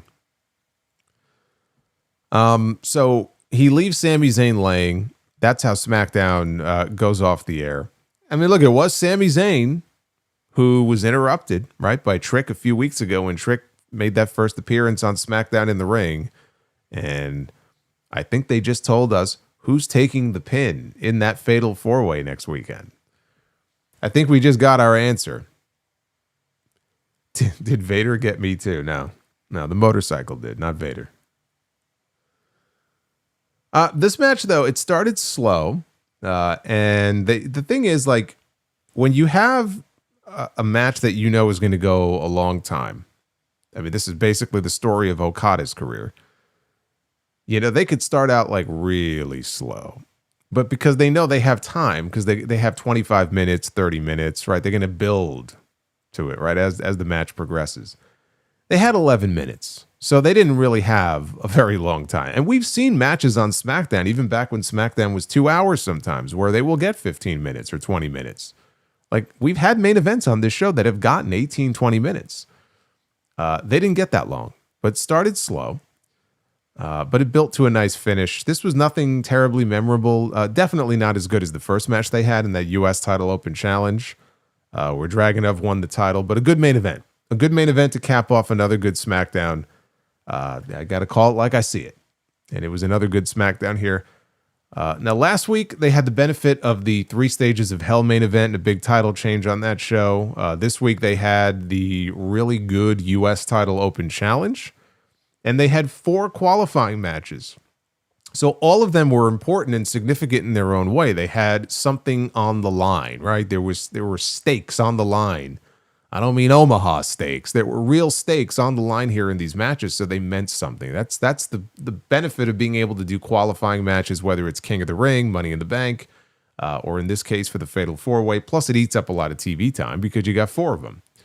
So that worked to their benefit here on the show. They won't have this every single week, though, but you know, it definitely worked to their advantage here this week. But again, one thing that to me is just inexcusable has been the lack of any real build-up for the Royal Rumble. It's like they've been sleepwalking through the month so far. And we're already halfway through. We're more than halfway through the month now at this point. Into what is traditionally one of the biggest shows on the WWE calendar, with a stadium, by the way, in Riyadh that is still under construction. We have 2 weeks until the show. The stadium is still being built. It's an outdoor stadium. Apparently, it can fit up to 30,000 people. It is not done yet. We'll see. I assume they know what they're doing over there, but that's a little unnerving. Building it from scratch, by the way. Very bizarre, though, just the lack of promotion for the Rumble up until this point. Yeah, I said it at the beginning of the review. They have done, look at all these WrestleMania commercials that we are inundated with every single week. And they have done a better job of promoting WrestleMania 42, which is a whole 3 months away, than promoting the Rumble, which is 2 weeks away. It's amazing. No Twitter poll. I didn't get one up when I was done watching, and the show is still on the air for another 15 minutes, so just skip the poll this week. But I thought it was a good episode of SmackDown. You could chime in the chat or in the comments section if you're watching this after the fact. Now let me know what you thought of the show, but no poll here. Yes, no, the stadium is not done. The stadium is still being built, guys. There are photos of it. It looks mostly complete, but it's still not complete. So I don't know what kind of quality controls will be in place once it is finished. Be that guy that has to sit in the seat and make sure you don't fall through it. I wouldn't want to be that person. No, the stadium or the setup. The stadium. The actual edifice is not complete. If you go Google it or go on X or whatever, and you'll be able to see some images. What if they delay the Rumble? Yeah, they're not delaying the Rumble. If they have to do the Rumble in the fucking parking lot, they'll do the Rumble. Can you imagine they had to delay the Rumble? Just throws off the whole calendar. Let's take a look at your super chats here. Let's take a look at your messages. We are 12 out of 15 on the bonus goal. But I believe we already hit the primary goal. Remember, the wheel said 400. We are at 450. There you go.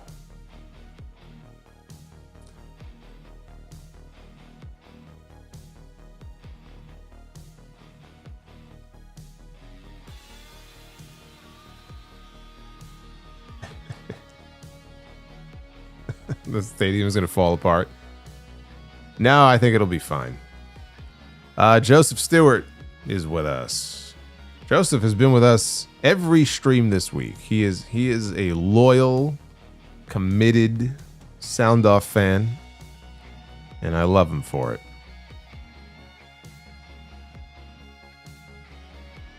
I have not seen that movie, Joseph. I've never even heard of that movie. Also, when will WWE go back to their normal time? I believe it should be for SmackDown next week. Because Raw on Monday is another 3 p.m. Eastern start on Netflix. And I believe with SmackDown next Friday, I think they go back to a regular schedule because they'll be in Montreal.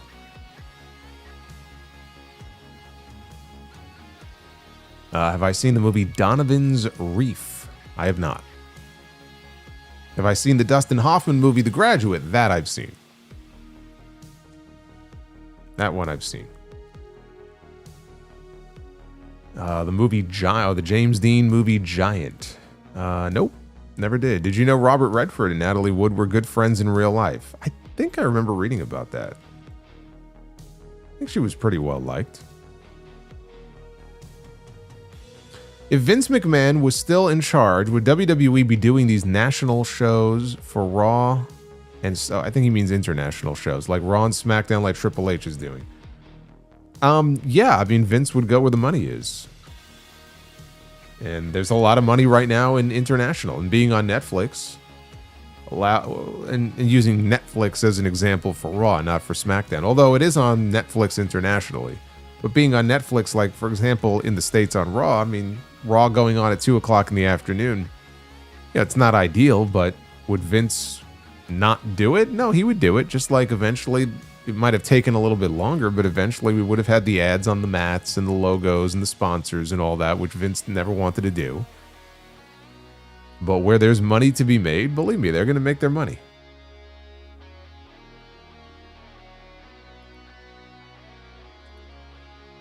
Butch Cassidy and the Sundance Kid is a classic. I did see that. Today is the anniversary when Michael Jackson released Man in the Mirror from his bad eye. I like Man in the Mirror. That was a favorite of mine when I was a youngin'. When Bray Wyatt goes into the WWE Hall of Fame, do you think Bo Dallas and JoJo should be the ones to induct him? I think Bo would probably, and maybe Bo and JoJo, but I would think if anything they would accept. I don't know about inducting him. Bo, I could see inducting him, but I would also think that maybe they would accept the award on his behalf. Death Scythe. Well, official, I had too much to drink last night. Oh, yeah, no shit. What was the cutoff last night? 16? 16 drinks? 16 beers he had? Says maybe I should rest on a nice big bed with a nice big non-alcoholic drink and a woman with nice big bags of ice for my head. I thought you were going to rest your head on a woman's nice big bags. I didn't know where the super chat was going. And then he says, I meant to say it's official and bed. Yes. I think you're still drunk, my friend.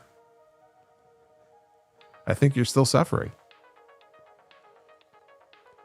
But you know, it's the only way to watch that Impact show is drunk. So I don't blame you for getting blitzed last night. Or loaded. Loaded. Blitzed is different.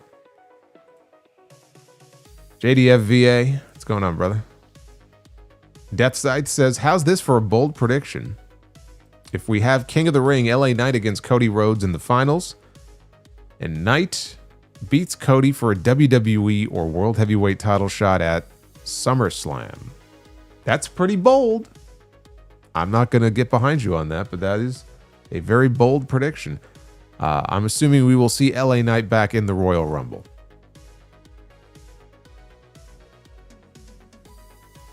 PJK, I don't watch wrestling, I get my news from you. PJK, you are not the only one I've heard that from. A lot of people don't watch wrestling anymore for one reason or another. Maybe they just don't have time for it. There's so much of it. Or they just think it's boring. And they listen to the podcast and they watch the streams. And I appreciate that. I do my best to keep you updated on what's going on. Tom in the chat is having a nice laugh at the idea of LA Knight winning something. There are people who think he'll be in the Rumble and win the Royal Rumble, dude. Now that would be a bold prediction. Deathside says, just imagine the promo battle between Knight and Cody on either Raw or SmackDown before Night of Champions. Dude, imagine the promo battle between Punk and Knight.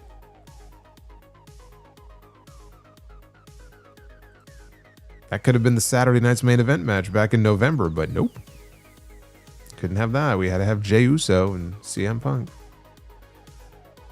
PJK says, great work. As always, my wife and I just had a baby. He is already a Solomonster fan. It was Randy versus Rock. Congrats, by the way. That is awesome. A young Soundoff fan. Was Randy against Rock the plan for WrestleMania 21? Seemed like the direction. I don't believe there was ever any plan for Rock to wrestle Randy. I don't think Rock really wanted to wrestle Randy Orton. The rumor that I remember reading is that Rock was trying to, or wanted to, wrestle someone like Sting or Randy Savage. So, had they not allowed his contract to expire at the end of 2004, which led to some bad feelings between the two sides for many years, I think Rock was going to make an effort to get one of those two to come in for a match. The Shoulder Demon. Uh-oh, he's back. I have seen enough. Your winner of the 2026 Royal Rumble and will main event WrestleMania, Kit Wilson. Don't be going after Kit Wilson now. We don't need the Shoulder Demon going after Kit Wilson.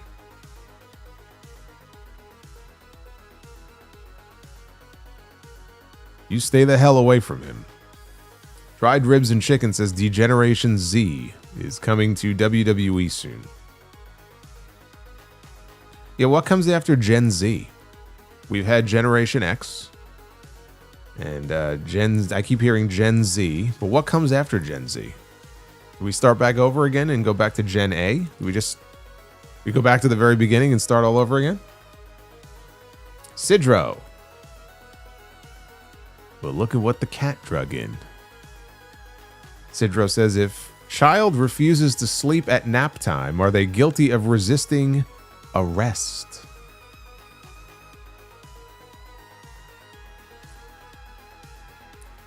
And lost lots of weight by wearing bread on my head.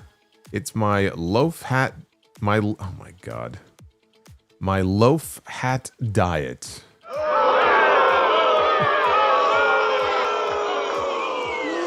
You suck. Oh my God.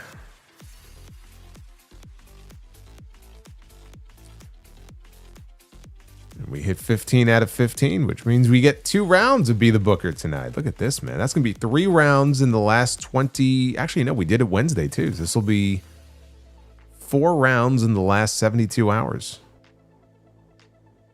Wow. Dried Ribs and Chicken says, in an alternate 2026 reality, instead of Braun Breaker being part of the Vision, Randy Orton recruits Braun, the Creed brothers, and Charlotte Flair as a faction called Horseman Evolution. Just another multiverse. If I was in charge, I would put Julia and Kiana James together with Nia Jax, the Lash Legend. Nia and Lash would really help unlock Julia's personality. Yeah, no, I would not do that. I'm all for trying to unlock Julia's personality, but I don't like that combination at all. He says, I know Julia has a lot of personality outside the ring, but on TV, we need her to express herself more. Her character being boring is a crime. I agree, but pairing her up with Nia Jax is not the answer. Broly says women's tag team / factions only work if you got a main event woman as the leader. That's why Damage Control worked. Lash is getting nothing by being with Nia.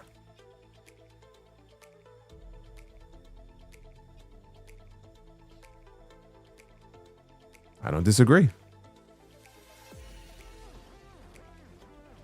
Who would you propose putting her with? Holiday says, hi, Solo. What are your thoughts on Randy beating Drew for the WWE title at the Rumble, and Cody wins the Rumble, leading to a Cody heel turn at WrestleMania 42, winning the belt back? I don't want to see Drew lose the title at the Rumble. I'm actually coming around to the idea that Drew ought to walk into WrestleMania as the champion. I think he deserves that. Yeah, I would not have him lose to Randy Orton at the Royal Rumble, and I would not have Cody win the Royal Rumble. I don't want to see Cody win a 3rd Royal Rumble. Although if the plan is to turn him heel, that's a good way to, I think, turn more fans against him. By feeding him a 3rd Royal Rumble. Number 1, Homo sapien. What do you call a can of Jell-O? Gelatin. What do you call a mad biscuit? A hot cross bun. It's good to hear from you, number 1 Homo sapien. Not a huge fan of those particular jokes, but it's always good to hear from you. Toya Ain't Nice says, very simple. Hi, Solo. Hope you're doing well. Very kind of you. I am. I'm tired, but I'm doing well. Thank you.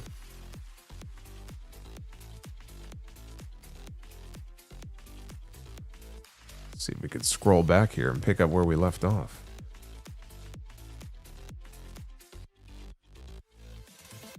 Prince Vegeta 95 says 1 week in and Drew's reign is already 10 times better than Jade Cargill's. Almost 90 days. Oh, there we go. Almost 90 days in with no title defenses. What a bullshit reign. Yeah, I mean, this reign has just been awful so far. Venom Kitetsu with a 25 drop here. Finally, a paying member. Finally. Thanks for always keeping it about the show and hanging out. Cornette goes off on world events. It becomes a bit much pretty quickly. You always keep it real and fun. Never change. Try to make it fun. That was kind of my goal last night. Fun is not a word I would use to describe that Impact show, but I think we had more fun on the stream last night, honestly, than the people had watching Impact. But that's the idea. Hard to do today, but that's what you got to try to do. So thank you, brother.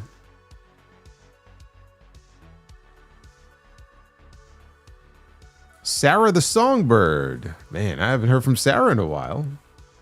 You know, that voice that you've heard at the end of the outro. I think it's still part of the outro, right? Did Noah take it out? No, I think it's still in there. The voice you hear is that of Sarah. Recorded that many years ago. Says, this early SmackDown review makes this tired mom happy. Thanks for all you do, Solo. I love hearing that. Thank you, Sarah. I appreciate it. Get some rest. It's the hardest job in the world, is being a mom. I know that because I'm sure when I was younger, I made my mother's life a living hell. I was like a little maniac. It was hyper. I talked back. It was terrible.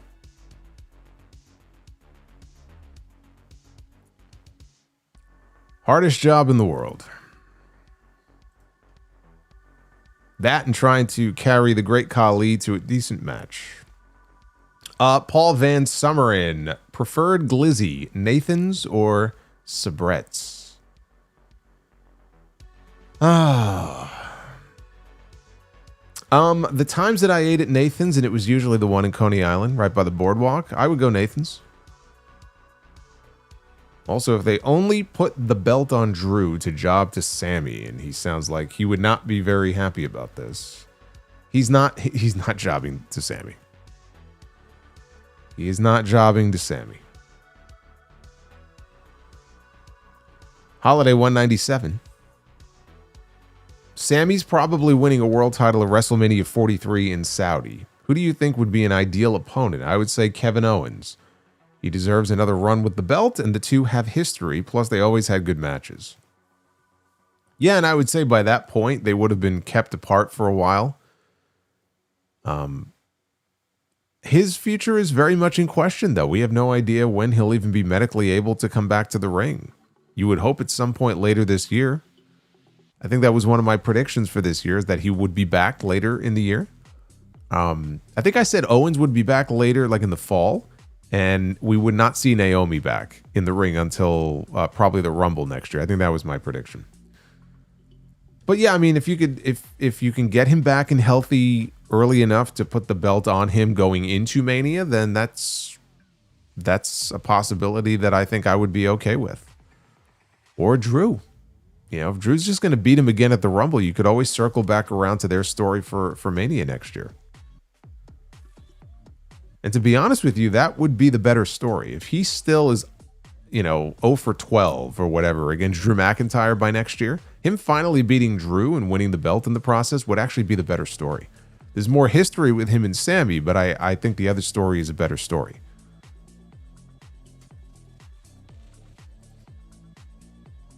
The Sheltered Kid says, Gunther cheated to beat AJ. And don't you think it goes against Gunther's morals?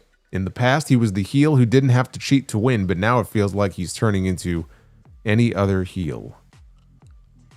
Yeah. I mean, it was unlike him to deliver the low blow. As long as they don't make a habit out of it, I can accept it, because if he felt desperate, you know what? Desperate times call for desperate measures. But if he just becomes like what John Cena became when he went heel and he has to always cheat or use a belt shot or a nut shot, then that would just be lazy, and I wouldn't like. So as long as it doesn't become like a regular occurrence, I think it's fine. Ricardo Leone, how much does the wrestling business need TNA?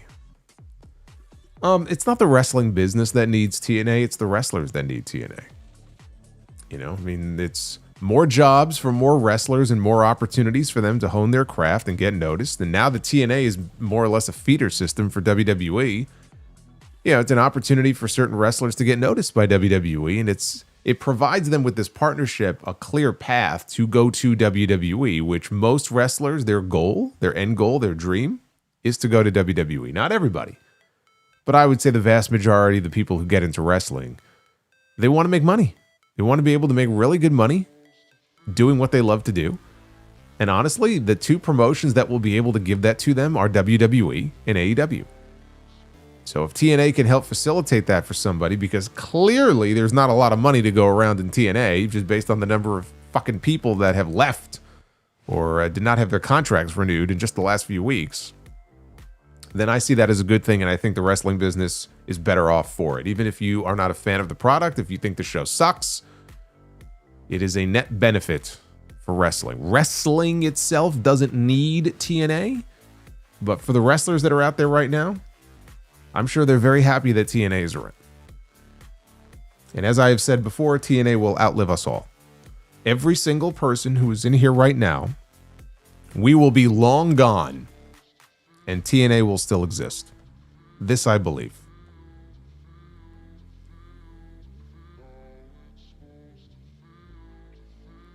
Sarah, have you ever been to a wrestling show in Canada? If so, which promotion and city? If not, what would your ideal show be and where? I have not. No. Actually, funny enough, the one show that I went to at Skydome, what used to be Skydome, was an Argonauts CFL football game in 1995. Still got my ticket stub. $5 to get in. But I knew at the time, it was like, oh man, this is where Warrior beat Hogan. This is cool. But no, never went to a wrestling show in Canada. The ideal scenario would probably be a WrestleMania, but not for the prices they charge these days. If I won free tickets, like front row tickets to go to Mania, that would be something.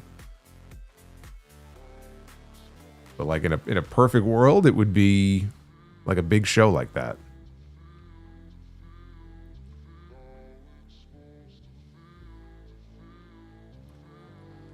Alexander says, Drew should have said Cody has to start over and has been demoted to Dashing Cody Rhodes. See, I think he should have said that Cody has to start over and he has to start in Evolve. On Tubi.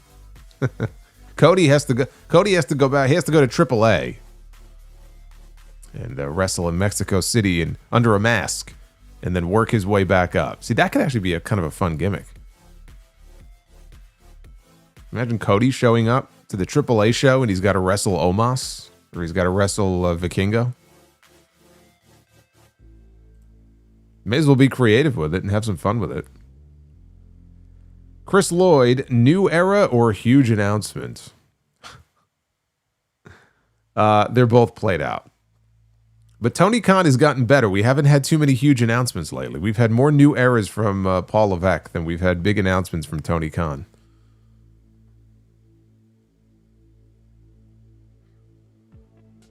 Cody has to start over and go to AAA as Stardust. Nightmare Americano. See? Look at this. We're booking the territory here. We are being more creative than WWE.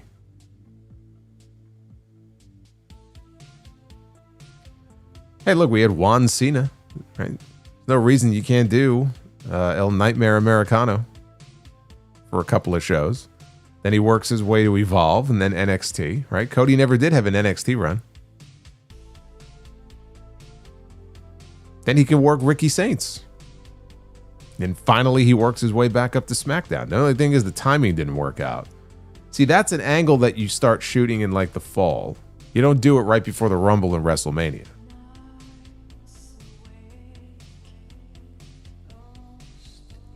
Paul Van Sumeren. Dodgers ridiculously overpay for Tucker. Your Mets sign Bo Bichette.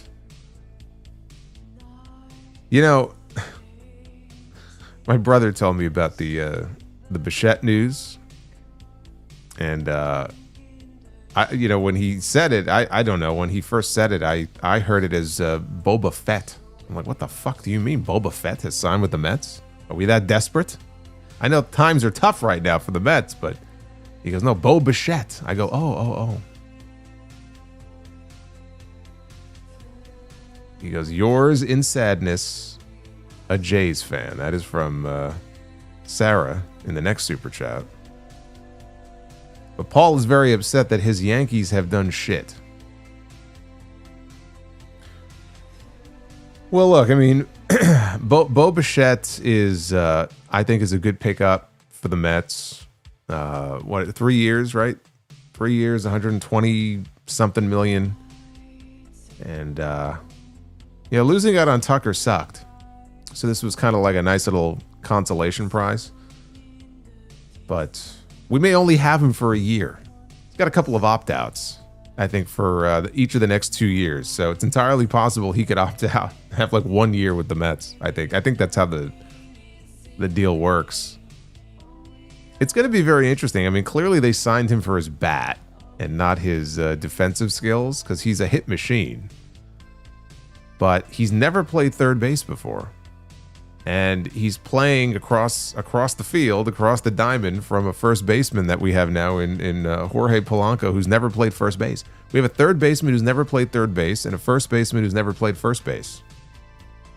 This is going to be a very interesting season for the Mets.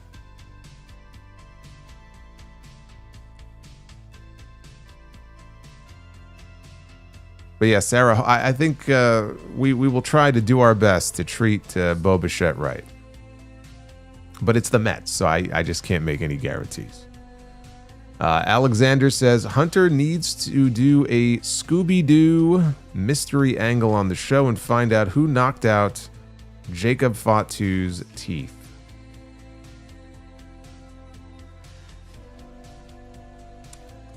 Yeah, that sounds like an error waiting to happen. Yes. I love it, though. A third baseman who in his... How long has Bichette been playing for? 7 years? In 7 years, has never played third base. And a first baseman, I think in like 12 years, who's never played first base. Very curious to see how this works out.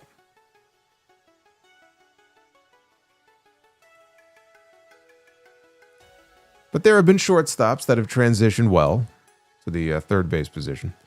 The Mount Vernon kid, Christopher Bennett. Apparently, though, he was a terrible short. Was he one of the worst shortstops, I think, in baseball last year? Right? I read that somewhere.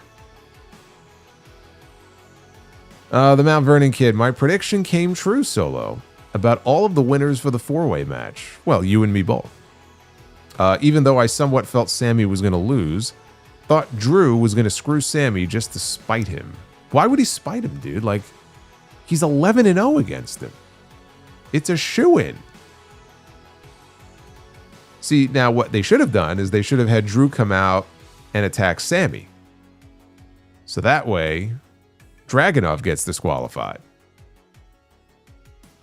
But then that just makes Sami look like a freaking geek. If Drew intentionally got Dragunov disqualified because he knows Sami's a layup, and then he goes in and beats Sami, then Sami looks like just a total loser. So you can't really do that.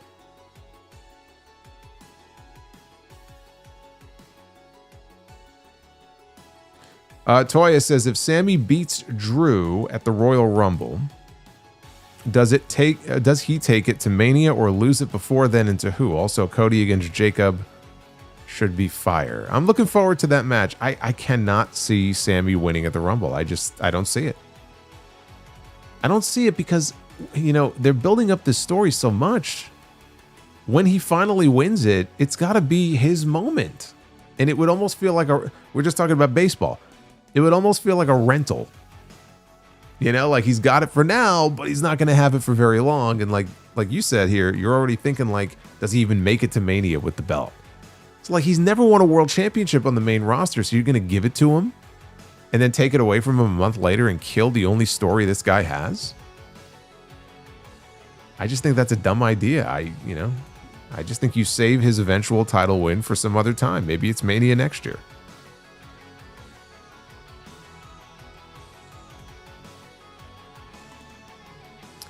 Chris says, Christopher Bennett, I cannot get into the lantern stuff. I can understand if it was the original lantern Bray carried around, but not this Dollar General lantern.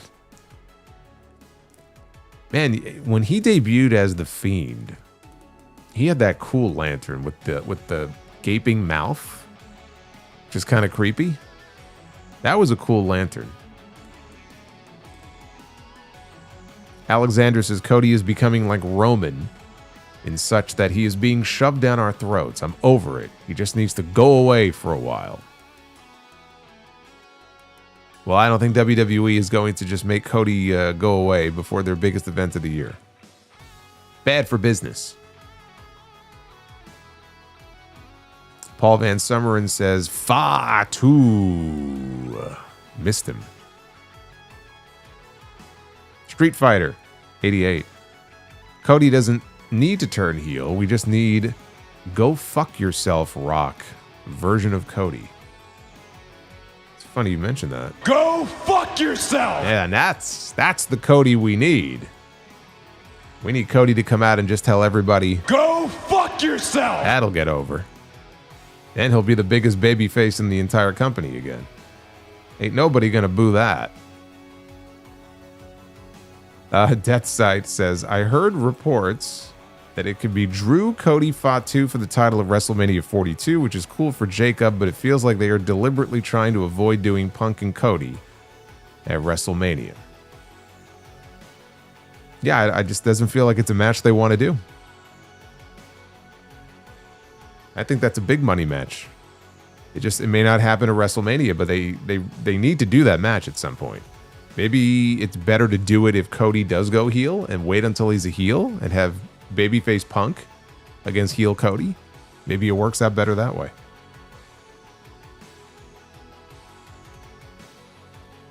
Also, he says, wasn't Roman Reigns still the face of the company when they turned him heel back in 2020? So turning Cody heel shouldn't be an issue.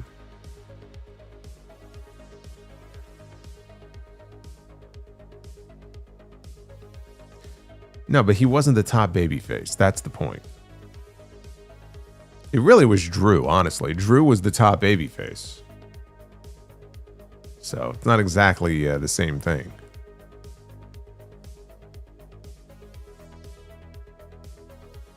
Scumdog420 says, hello, Solo. Hope you have an awesome weekend. I hope you do as well. I'll be working all weekend to prep for the sound off. A lot of shit happened this week. Alexander, Ilja would be my Rumble winner. Goes to Raw, wins the belt, then fights Gunther at WrestleMania. But I know that shit ain't happening. That ain't happening. But when I did my predictions for 2026, I did book Gunther against Dragunov for SummerSlam. So I hope it happens. Holiday says, I'd like to see Cody versus Jacob as the main event of Saturday night's main event, as I am intrigued by that match and the finish. The Fatal 4-Way can open the show, but it will probably not happen. I think it all depends on what the finish of the matches is going to be. If they have some big angle planned at the end of Cody and Fatu, maybe Drew comes out, there instead of coming out after the 4-Way, because I would imagine Drew will be there. It really just depends on do they have some big angle planned, and then if they do, that match would need whatever match that's for would have to go on last. But yeah, either one of those works. Holiday 197. Thank you again, Prince Vegeta. Drew is the first full-time heel WWE champion since Bobby Lashley in early 2022. Before Operation Give Roman All the Belts. Well, you're talking specifically about the WWE title, right? Because I was going to say Seth Rollins was the World Heavyweight Champion. Boomerang, and Gunther, of course. Boomerang says, how long before we get a Kit Wilson themed super chat? Kit Wilson. Never say never. There's a learning tree super chat and a Brie mode, so never say never. Paul Van Summeren says Solo is toxically masculine. Why, thank you. I agree. Deathside says Matt Cardona says he wants to be the WWE champion. Yes, and I want beautiful Japanese maids to feed me fruit and sing As Long As You Love Me by Backstreet Boys to me before I go to bed. That's a weird song choice. I don't know, of all the songs that I would want sang to me before I go to bed, the Backstreet Boys would not be it. Sidro, how do you know people with foot fetish are losers? They love the taste of defeat. Boy, you're having a good time with this, aren't you? Why don't bald eagles tell knock-knock jokes? Because freedom rings. I'll fly myself out. No. Don't fly. I'll flush you out. There he goes. There goes Sidra, everybody.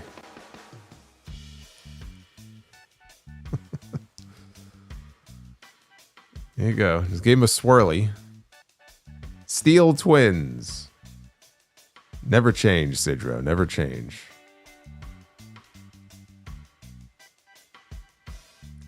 Everyone hit the like button for Be the Booker. He says it'll probably be better than the TNA AMC debut last night. Just don't land on that dreaded Punjabi prison. Well, we got 2 rounds coming, so we will be doing stipulations. I have no idea what it's going to land on. We're about to find out together. Deathside says, I also need to clarify, last night I ended up drinking 19 Budweisers. I forgot the one I had in the afternoon and the 2 I had when I was in the shower in the... You had 2? You had 2 in the shower, dude. I think you have a problem. Drinking in the shower? I'm surprised you don't have like an IV drip where it's going right into a vein. It's like Death Scythe has fallen on some hard times. Also, after last night, I'm going sober for a while. Yeah, I would say that's a good idea. I think that's going to be good for your overall health. Alex says, Brother Solo, it is officially time for Cody to turn to the dark side.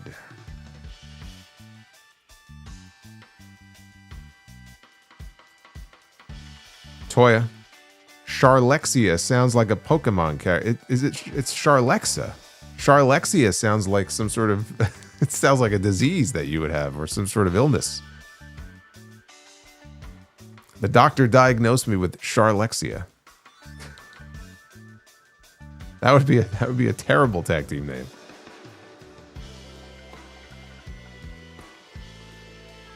Nick Grasso with a $9.99. Do you think Powerhouse Hobbs makes his debut in the Royal Rumble match? And do you think it's a mistake sending him straight to the main instead of NXT, considering all of the call-ups? I don't know that it's been confirmed one way or the other where he's headed first. There's a lot of rumors and conjecture right now.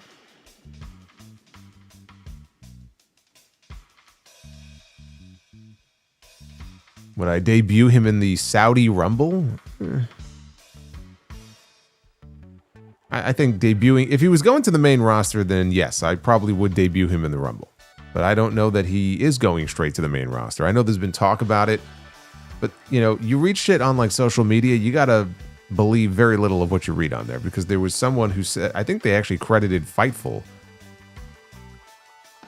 Off is a direction you can fuck. There you go.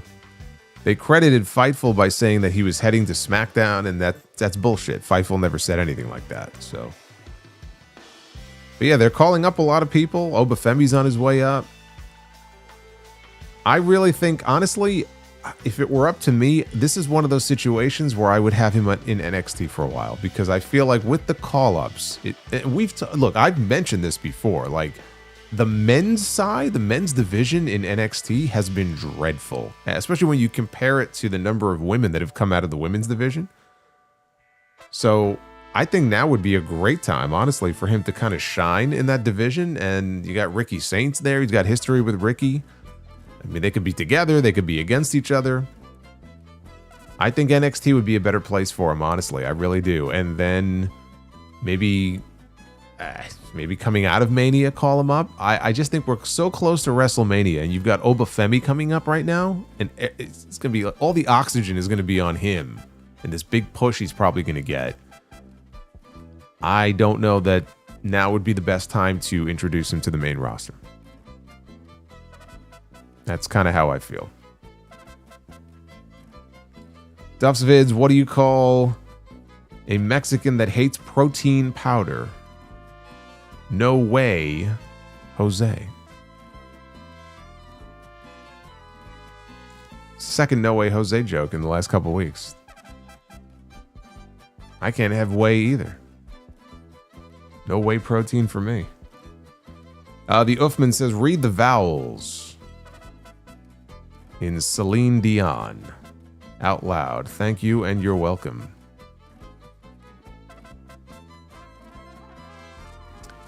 E-I-E-I-O. Son of a bitch.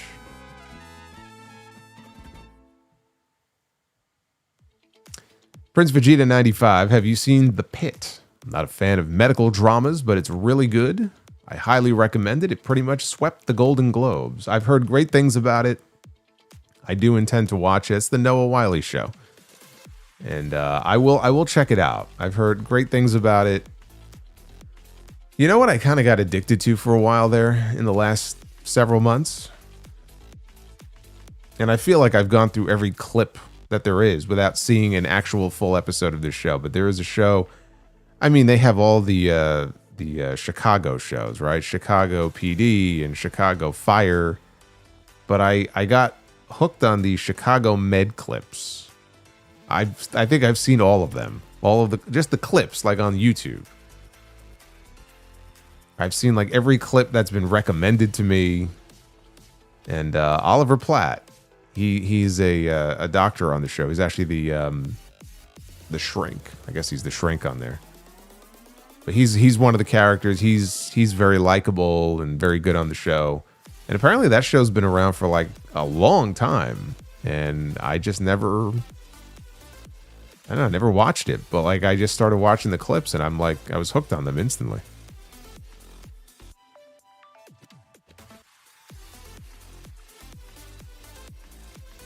Duff's Vids, why should you never fight a dinosaur? You'll get Jurassic.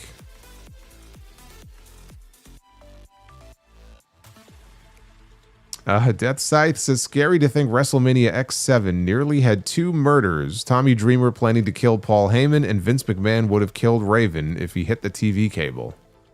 He would have shorted out the whole building.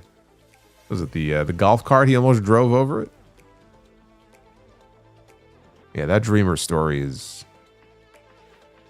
wild. Still don't know why he even told that story.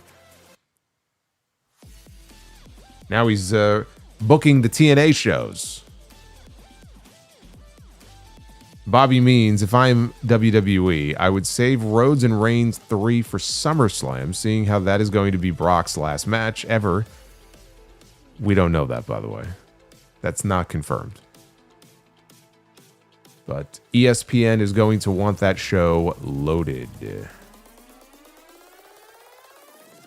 Well, not as loaded as our friend. Where is he? Death Scythe. Not quite as loaded as Death Scythe was last night. But yeah, Cody Roman 3 can be done at another time. Does not need to happen on the WrestleMania card this year. So I'm fine with putting it off indefinitely.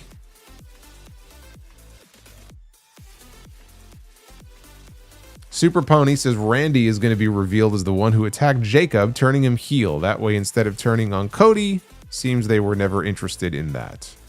Well, that would be the more boring way to go about doing it. It would be more fun, I think, if Cody went heel, but I could see Randy being the culprit. Again, I think it'll end up being somebody that we're not thinking of. If they go back to the whole like whodunit story.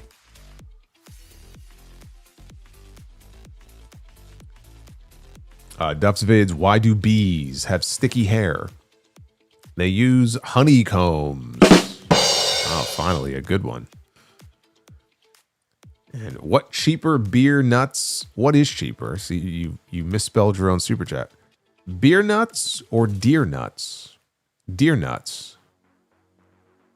They're just under $1.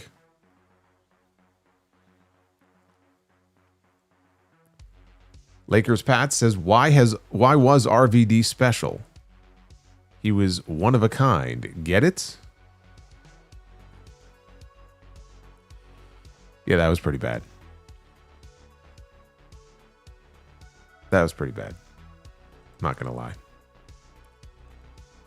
Navy 4181. If AJ had a rematch with Lesnar, who would go over? Brock Lesnar. How is that even a question? Of course Brock would win. Phil says, just watching the stream while eating chicken wings. Do you like chicken wings? And if you do, what flavor wings do you like? I don't mind me a good chicken wing. I'm not like a big wing guy. Too messy. Ew. It's too messy. No, nothing spicy. Mild chicken wings with some like, barbecue sauce. That's fine. Super Pony says, how can anybody possibly get their hopes up for another Mets season after last year? I'm totally apathetic at this point. They make me tired. Yeah, it's pretty much the way I feel every year, but, they kind of get your hopes up and then they punch in the balls. And then they point and they laugh. And then they do it over again the next year. And you just never learn your lesson. Every year they convince you it's going to be different. And then they kick you in the dick and they laugh at you. And then the same thing happens the following year. It's like a Bill Murray movie that we live in year after year after year that just never ends. That's the Mets. Death Scythe says, if Sami was smart, he would say Joe Hendry during the WWE title match. Do you have to say it 3 times or is it just once? Or am I thinking of Beetlejuice? Is it, if you just say his name once, he appears, right? Or is it 3 times? Super Pony says, do they not think Cody versus Randy is a WrestleMania match? It feels like they don't want Randy permanently in the title picture. Do they think he's too old? Maybe. He takes off like months at a time. I don't know what kind of contract he has. It might be built into his contract. I have a theory about this. And my theory, it's the same for Roman Reigns and Brock and some of these older performers, part-time performers, pretty much part-time at this point, that they have a certain number of dates in their contract that they're contracted for. And if they go above those dates, WWE has to pay them more. That's because I see their schedules and they're in, they're out, disappear for months on end. I'm thinking they're committed to a certain number of dates each year. That's what I'm thinking. And Jeremy Rose says, let's see here. Cody should put Jacob over. Cody can make Jacob made, and Cody can use it to turn heel. Also, I would love to see Randy versus Drew Royal Rumble, and Cody so obsessed with Drew that he interferes and pisses Cody off. What do you mean Randy off? WrestleMania match. Oh, so Randy against Drew. Cody gets involved, blows it for Randy, leads to Cody, Randy, and Mania, but not for the title? Unlikely. I don't hate it, but that's very unlikely.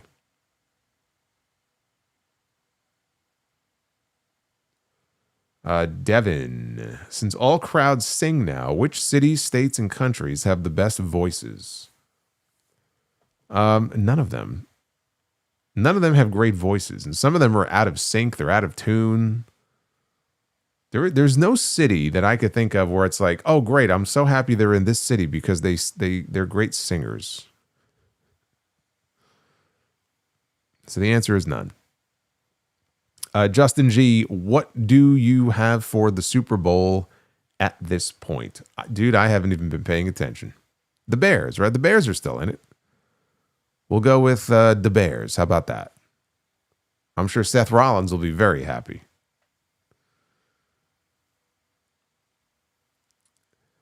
And we got Brotherhood. Brotherhood is with us. $7 super chat. Do you know the reason why John Cena wore an NWO shirt in the Firefly Funhouse match? I don't think Cena was ever in that group, or was he?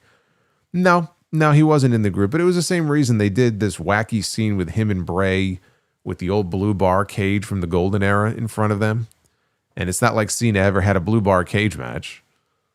So it's like a weird fever dream, that whole match, like a weird dream sequence.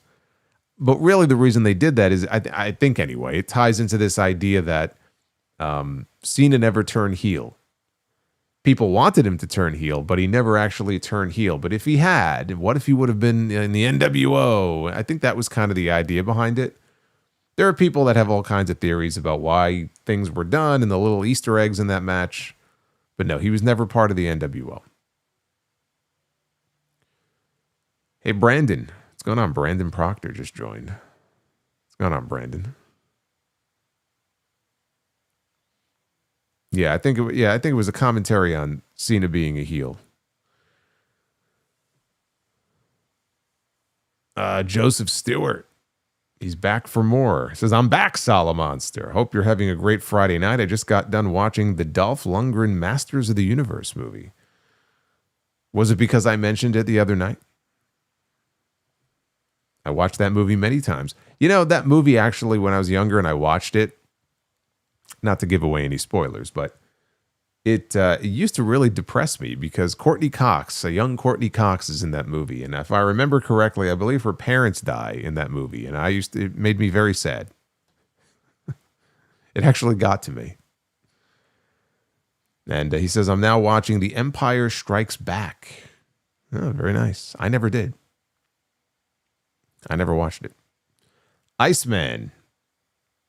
Half hour away from hitting the big 3-0 for this guy. Happy to spend it with you solo. Keep doing you. Well, happy birthday. It came in 2 minutes ago, right? So it's not his birthday yet. But happy birthday, brother. I hope you have a great one. I hope you get everything you're asking for. I hope you have a great weekend. And I'm very happy that you are spending part of it with yours truly and all of us here, all 900 plus of us here on a Friday night. I love it. Look at Richie Rich over here dropping all this Holy money shit. on me. Hey, I just want you to know, I think you rock. I don't mean the rock, a rock, you rock. And I just wanted you to know that. Oh my goodness. It has been a while since I've seen a red bomb pop up here. Those make me very happy. James Crawford with a 100. We got to give this guy a yes chant here. $100 bomb. We officially have a new member of the Bomb Squad. Sami will win the Rumble to face Drew at Mania by eliminating Cody. Cody somehow finds his way in the chamber to win it to face CM Punk at WrestleMania to turn on him, leading the Vision. Roman and Rollins, if he is coming back, will face Braun and Bronson at Mania. That's a lot to take in here. The way you laid it out with the title matches is actually kind of interesting because, again, I would not have Sami winning at the Rumble and having like a quick 1 month nothing like run with the belt after they built his story up for so long. So if they wanted to have him win the belt in Mania, that would be better. I don't see him winning the belt in Mania this year. I think there's a much better chance it happens next year. But it wouldn't be bad. And then Cody finds his way into the chamber, wins to face Punk at Mania, turns on him leading the Vision. So Cody Rhodes with Paul Heyman leading the Vision. That is interesting. But what would be, I would need to know the why. What would be the reason that Cody would feel compelled to really change his character to then lead the Vision? I just feel like there would have to be a really good explanation for it. And then Roman and Seth as partners against Braun and Bronson in Mania. It would make sense. It would make sense given the history they have with the Bronze. And then they're sort of like reluctant partners, like can they coexist kind of thing.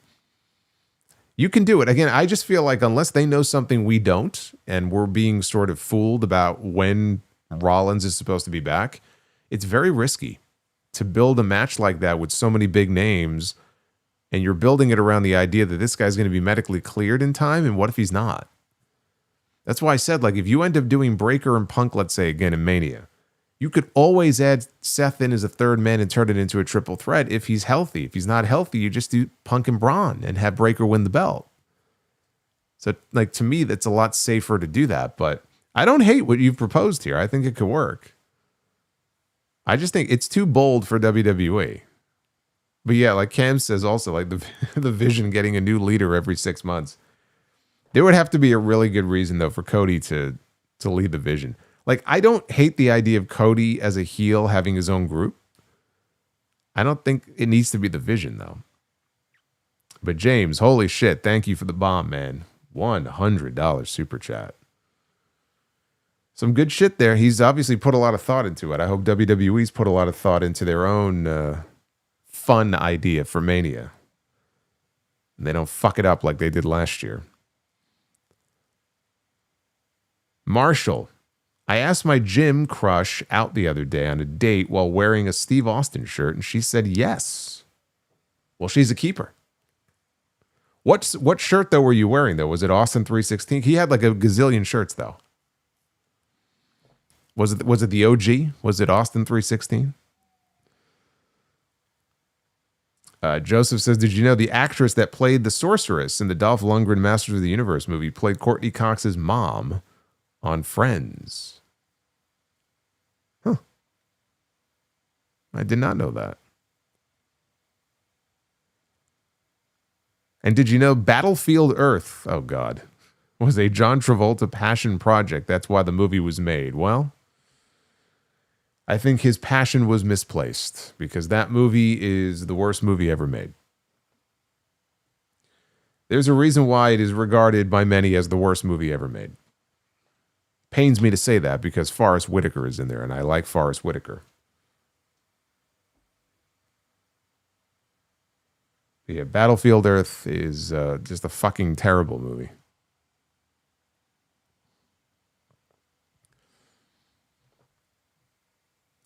Angle Devoid.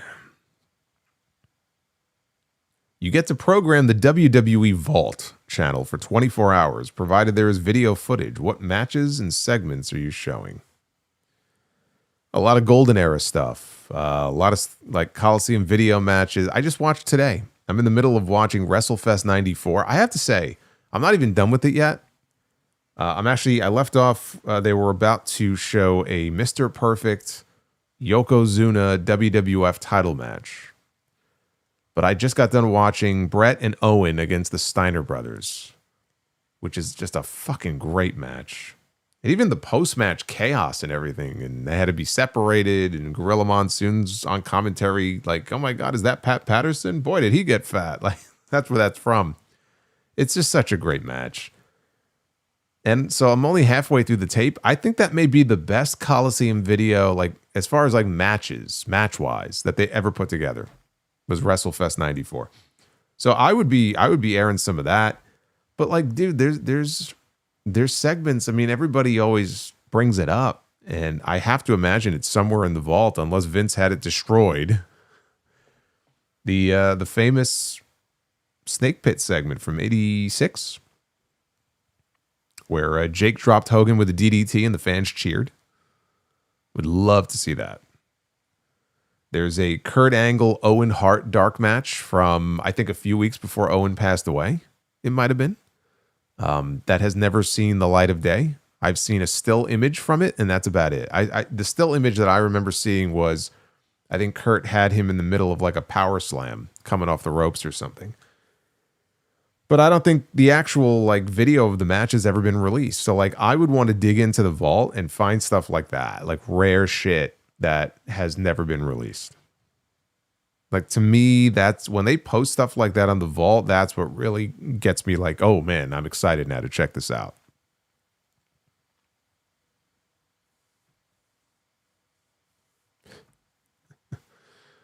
Super Pony, you haven't seen a single Star Wars film, Solo? I've seen bits and pieces of the original with R2-D2 and C3PO and the princess and, the hairy guy. What's the hairy guy's name? What's the hairy guy's name? I forgot his name already.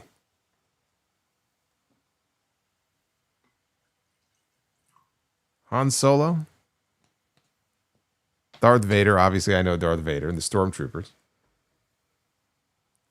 But no, I've never seen a full Star Wars movie from start to finish.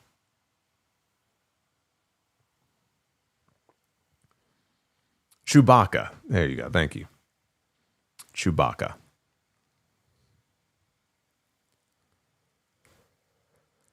You could tell I'm a big Star Wars fan. I couldn't remember who the hairy guy was. I just call him the hairy guy. People think I'm talking about Matt Bloom or something.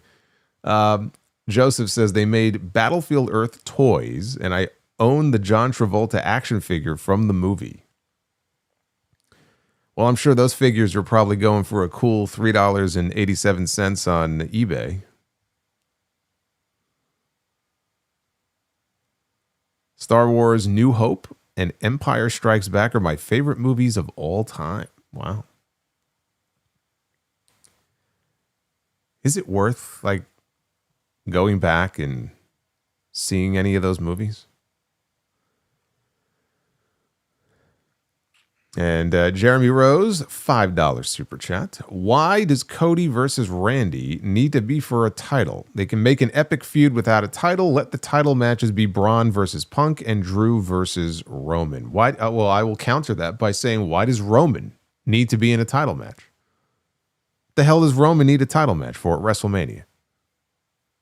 Hasn't he had enough of them? I don't want to see Roman wrestling for one of the top titles at WrestleMania. But yeah, I mean, Cody and Randy doesn't have to be for a title, but Randy has been eyeballing the WWE Championship multiple times over the last couple of years. So it would be weird to finally do that match and there's no belt on the line. It would just be weird. It's always been like around him wanting to get the championship. Marshall with a $9.99. Thank you, Marshall. It was a shirt that had the skull with the smoke coming out of it, and it said, "Hell yeah," on the bottom. My next shirt to wear when I ask her out again is going to be a sound off shirt. Oh, well, then that's where the relationship ends. But I don't know. Maybe she likes skulls. You know, I have the skull design in the sound off logo. So that might work, actually. Just wear one of the sound off shirts with the big skull logo. She might like it. Joseph says, were you a fan of Christopher Lloyd's performance as Judge Doom in Who Framed Roger Rabbit? Yes. Yes, I was. Very, very creepy. That was another favorite of mine.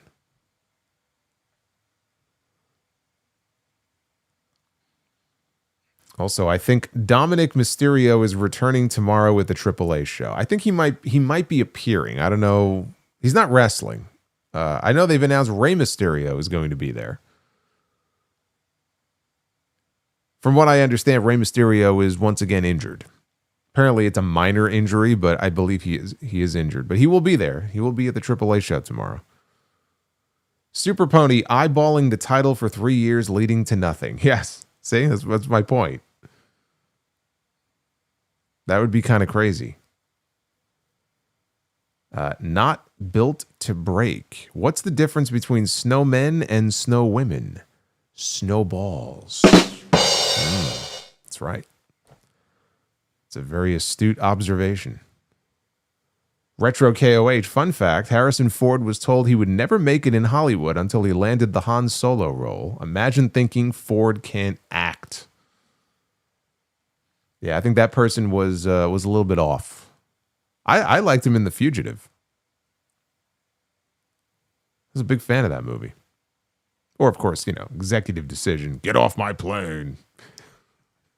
I didn't kill my wife. There's a lot of classic Harrison Ford lines. You know what, though? You're going to laugh at me. I've never seen a Star Wars movie from start to finish. And that was obviously, Harrison Ford was in that. I've never seen an Indiana Jones movie. At all. You would think I don't like Harrison Ford, but actually it's quite the opposite.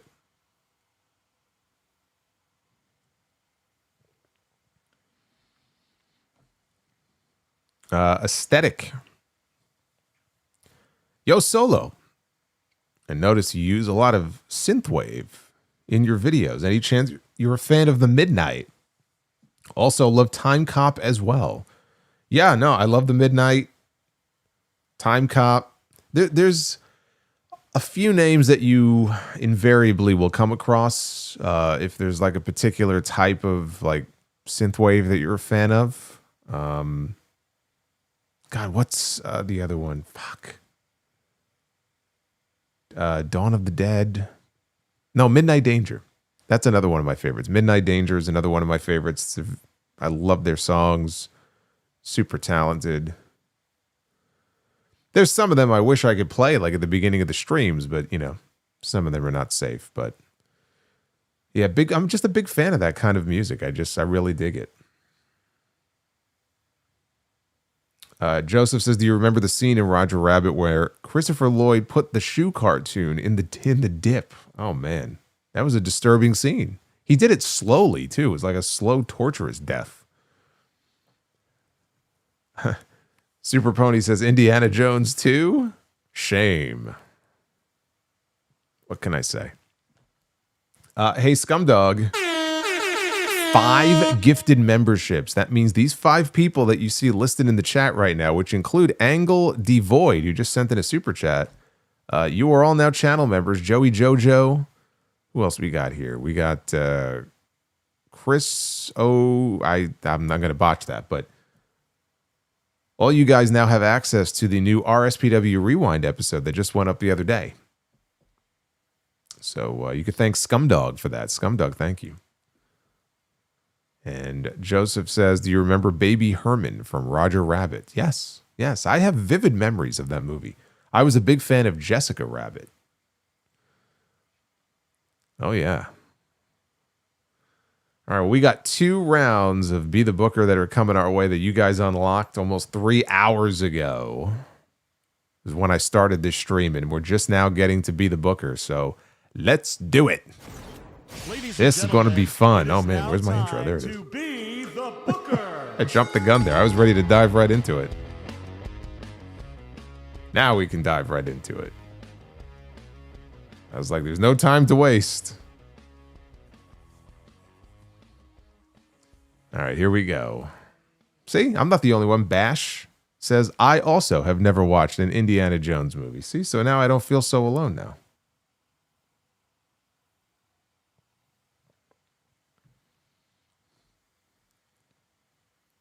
Marshall says, since we're talking about synthwave, watching your streams got me into Carl Casey. Carl Casey is very talented.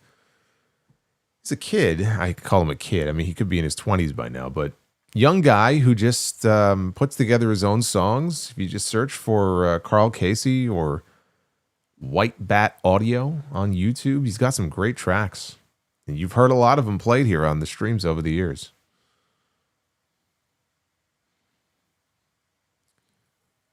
All right, we got the Nasty Boys. We got Knobs. We got Sags. Former WWF Tag Team Champions.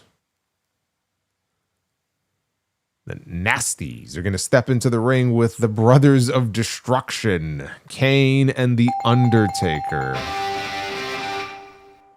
I don't think that the Nasties are going to be bullying Kane and the Undertaker in this match. Not going to be able to really take advantage of them out there in the ring.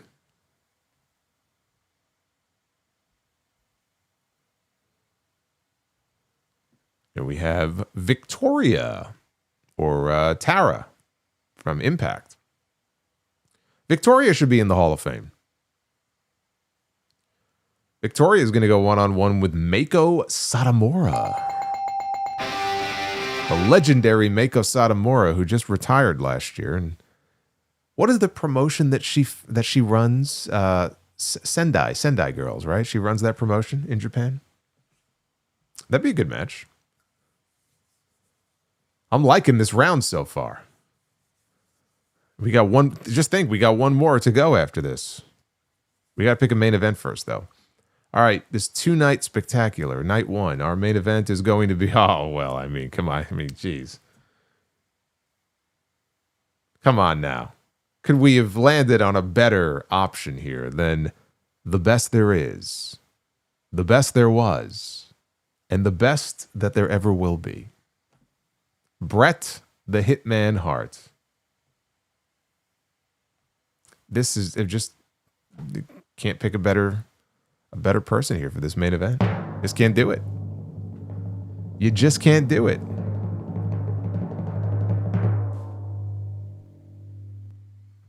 Oh my God, Bret Hart against Shingo Takagi.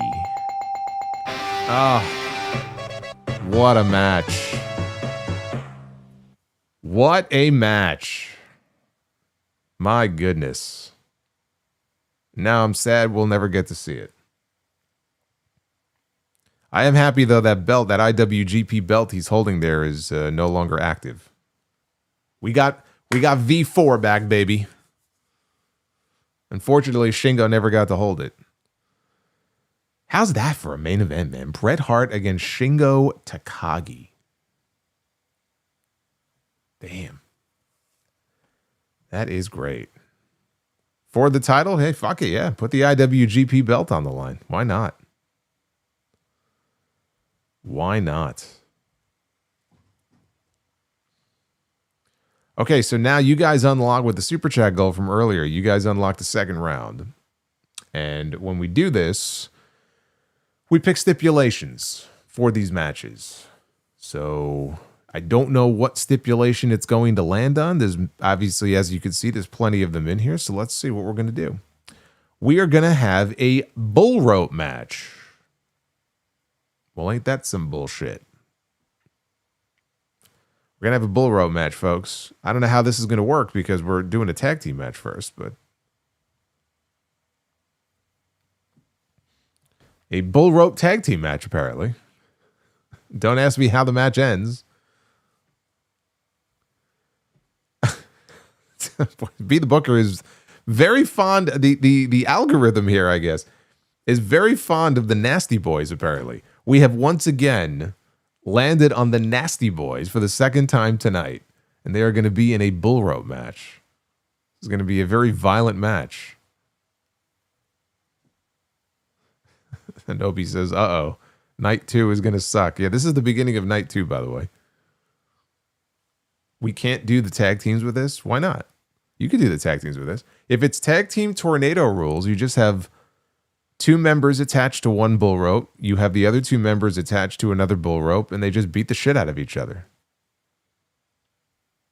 Sounds pretty straightforward to me. The Nasty Boys against the British Bulldogs in a bull rope match. I don't know if I'd want Dynamite Kid swinging a bull rope at my head, or I'm thinking of cowbell. Is there usually a cowbell or some kind of bell attached to the bull rope? Even still, I mean, it's a heavy rope. All right, let's pick it. I don't like that stipulation. So let's do better here for this next match. Our next match is going to be a tables, ladders, and chairs match. Now, are we going to do a TLC women's match or a TLC men's match? I think, see, this would have been a better stipulation, honestly, for the tag team match. I guess we're going to do a TLC women's match. That's what we're going to do. I'll tell you what I'll do. We're going to pick 4 women. How about that? I don't want 2 women. I want 4 women. So that's what we're going to do. We have Zelina Vega is one of the 4. Queen's, actually, this is Queen Zelina. Okay. Uh-oh. The stipulation just changed. Okay. The previous stipulation has been overwritten. Choose 4 women and book a tag team match. I guess we're booking a women's tag team match. We seem to have a lot of those lately on TV. So why should this be any different? All right, so Zelina is gone. TLC is gone. And we're going to have to start over again here. Team number 1, we have Bayley, former WWE Women's Champion.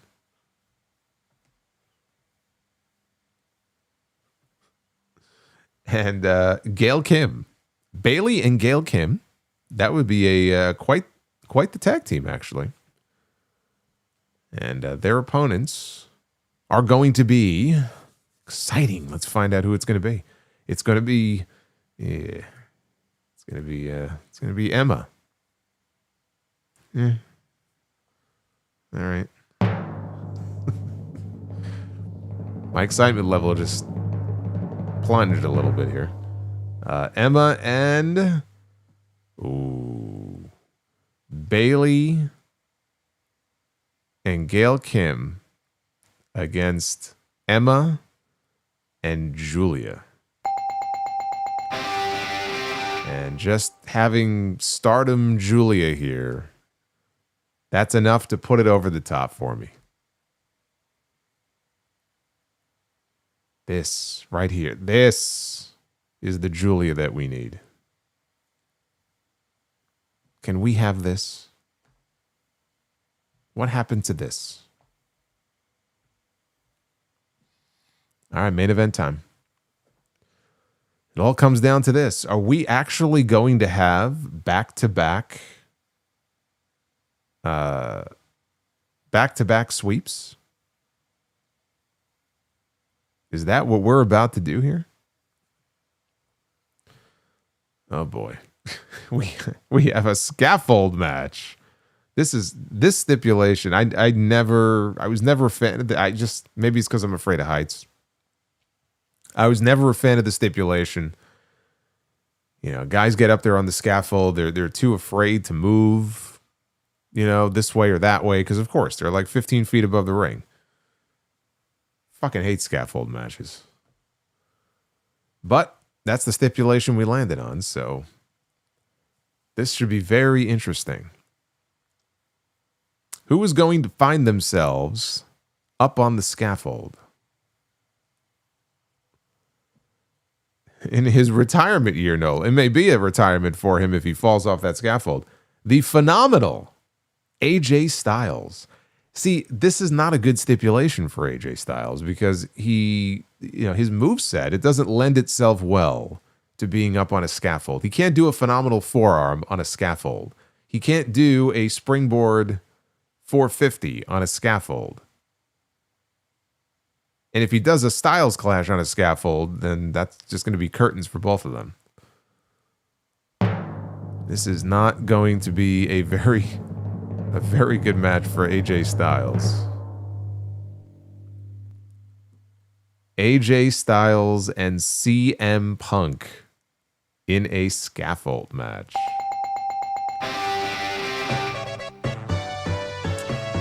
You know what? It may not be the best stipulation, but it's AJ Styles and CM Punk. If I told you guys that I booked AJ Styles and CM Punk for my main event, would you give that the buzz? I can't. I got to give that the bell. It's just a shame that it has to take place up on a scaffold, 15 feet above the ring. I just love how we're taking the two 47, 48-year-old men, putting them up on a scaffold. It seems like a bad idea. I'm just saying, it seems like a bad idea to me.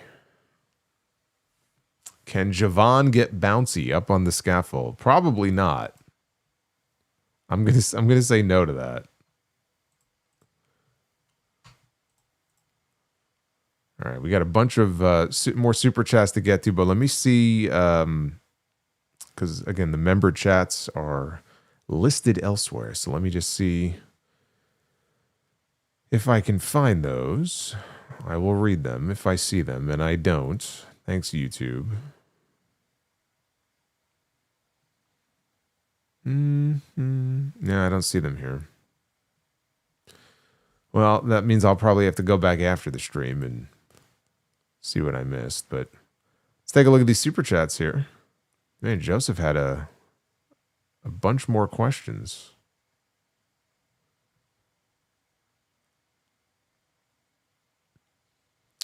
Joseph says, do you remember Christopher Lloyd playing the bad guy in the Dennis the Menace movie?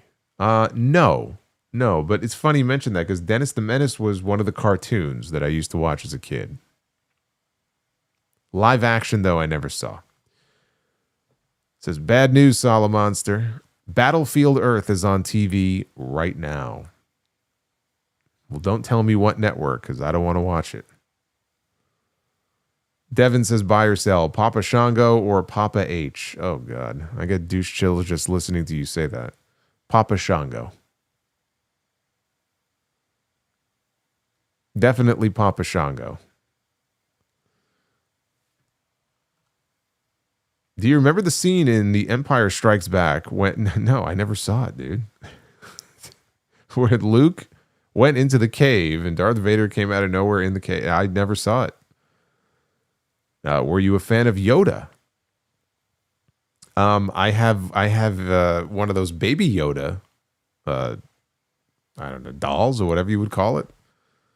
I bought that as a gift for somebody once. I have no problem with Yoda, but I'm more of a baby Yoda guy. Marshall says, I saw a clip of the new episode of 6 Feet Under with The Undertaker. It had Bruce Pritchard as the guest, and it was nice for Michelle McCool to let The Undertaker speak. That's good to know. It's good to know that she allowed that. Duff's Vid says, first JD with his music and now you with your movies. What is in the water in New York? We love you solo. I don't know, man. What can I say? There's a lot of movies that I never got around to. But there's still no excuse though for him not even knowing the name of more than one Linkin Park song. It's just disgraceful.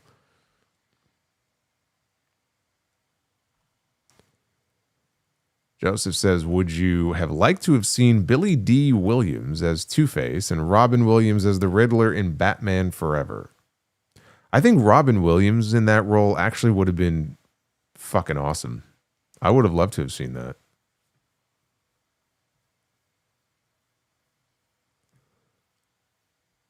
Remember when Michelle McCool first debuted? The vignettes they aired on SmackDown for her, they would show her doing like different sports and activities. I remember her roller skating or rollerblading in one. And the tagline in the promos was Michelle McCool, loving life. That could be the name of the podcast. It shouldn't be 6 Feet Under with The Undertaker. It should be Loving Life with Michelle McCool featuring Mark Calloway. That should be the name of the podcast. Joseph says, how cool would it have been if The Dark Knight had Michael Keaton as Batman, Jack Nicholson as the Joker, and Billy D. Williams as Harvey Dent / Two-Face? Bro, The Dark Knight is my favorite movie of all time. I wouldn't change anything about it. So no. Do not change the Dark Knight. And have a good night and a great weekend, Solomonster. Thank you, Joseph. You as well. Julia is a beautiful woman, but Stardom Julia is a chef's kiss, says Marshall. She was just a different beast, man, in Stardom. Alexander says, do you have the Chamber of Horrors match in that? I don't. I actually have a list of things that have to be added. I don't know if I should put the Chamber of Horrors in there. Marshall says, have you ever seen the anime One Piece? No. Look, I have people telling me I need to watch K-pop Demons. I don't have time for all these animes. Is Aeon Flux considered an anime? Because that was one I always wanted to check out years and years ago when it was on MTV. I would watch like Beavis and Butthead, and then at midnight, or maybe 1 a.m., it was late, they put like a warning on the screen, and then they would play this cartoon, which I think is, I mean, would it be considered an anime? Maybe it wouldn't be considered an anime. But it was Aeon Flux. It was like, it was very dark, right? And it intrigued me, but I never actually watched it. So I've always kind of wanted to go back and check it out and see if I could like get into it. Would that be considered an anime? It was definitely a weird style of animation. I don't know if I would like it. Power Spying Games says, did you know that there are 2 different Dennis the Menaces, one from the UK and one from the USA? They both debuted on the exact same day and year. I did not know that, but I definitely watched the, if you're talking about the cartoon, I definitely watched the one that was from the USA. It has to be from Japan to be anime. Aeon Flux is American. Okay. Well, I wasn't sure. Maybe it came out of Japan first and then it aired on MTV. I don't know. All right, but that answers my question. It's anime inspired. Okay.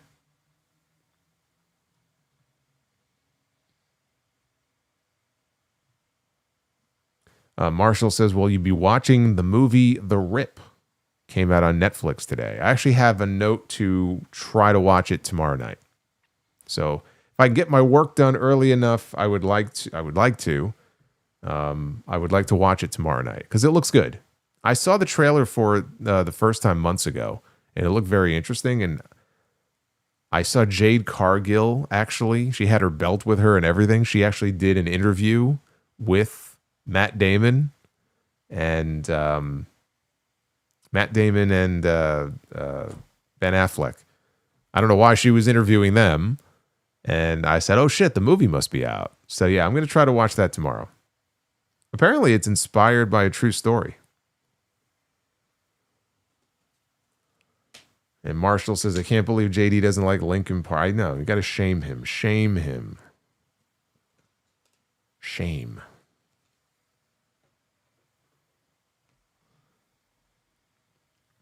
Angle says, where I live, when Linkin Park was new, folks were confused since there was an old amusement park named Linkin Park.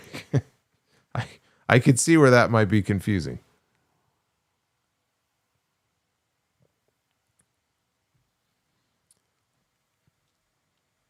Aeon Flux always started with a fly trapped in a pair of eyelashes. Is that what that was? Again, it looked very, very strange.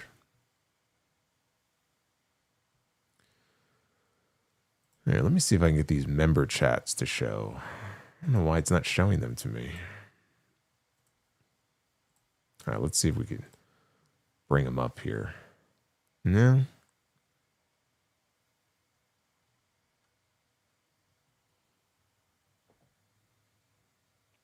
See, there was one here from Carlos that, I don't know if I saw this last night. Carlos Galvan, 50 months of membership, the big 5-0. I'm past my world championship prime. Are you kidding me? In WWE, you just hit your prime, brother. Enjoy it.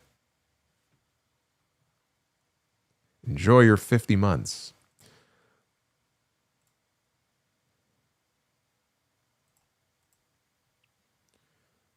Super Pony says, the Beatles are better than Linkin Park. Have a good night, Solo. Marshall says, Julia or Jade Cargill? Who are you taking on a date? Why not both? We'll do a double date. If I had to choose one, I'll go with Jade. But why have to? Why pick and choose? That's what I say.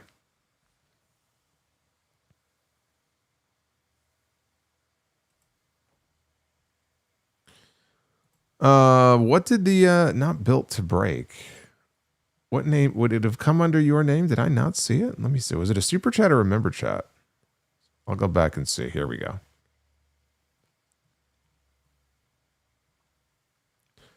Yeah, the snowman, dude. I read that one. I literally read the snowman one, the snowballs. Yeah, I read that one. I think I even gave you I gave you one of those. You got to pay attention, man. You got to pay attention.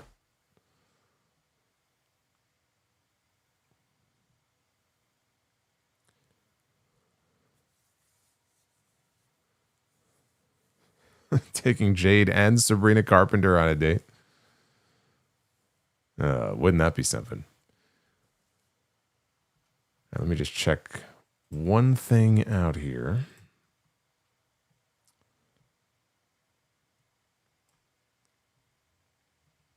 Oh, you know what it is? I know what it is. There's been so many messages that some of them here are not even showing.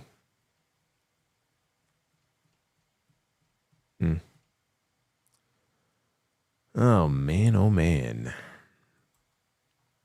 Anyway, we had some good shit here on the stream. A lot of good questions. Had a lot of fun. Actually, the last two nights. So, good times. Thank you for all the love and support. I appreciate it. I have done a show every single night of the week here. Of course, Tuesday night it was TNT on JD's channel. But we had Raw, we had Dynamite, we had Impact, we had Smackdown. I will not be live after the AAA show tomorrow or the Genesis show. So don't ask me. Anything important happens, it will be discussed on the Sound Off on Sunday. That'll be the big one. That'll be the flagship. So keep your eyes out for that. That'll be episode 947. Marshall says, are you a Dua Lipa fan? I like some of her songs. I guess that would make me a Dua Lipa fan. Sure. Aesthetic says, going to NYC at the Javits Center in the middle of February. What kind of weather should I expect? In Los Angeles, it was 84 degrees today. Well, if you are coming to New York City in the middle of February, expect it to be cold. It was 22, I think, yesterday morning when I woke up to go out. Mid-February, you know what, dude? You don't know for sure. You get these warm fronts that move in, but I'm going to say you better bundle up. It's going to be cold. Fallen Exposure, did you ever get into the pre-hybrid theory? I really enjoyed the band and was one of the guys making Dragon Ball Z music videos with such bands. I did not. I can't say that I did. It was more later on. Dark One. Here's a member chat. What's good, Solo? Wrestling not so good, but watching you keeps me entertained. Thank you. I'm happy that I can entertain you. I should stand here at the end of every stream and just say, are you not entertained? Hopefully the answer is yes. Marshall, are you watching any NFL playoff games tomorrow? I might have them on in the background while I do some stuff. Can't say I'm like super into it right now.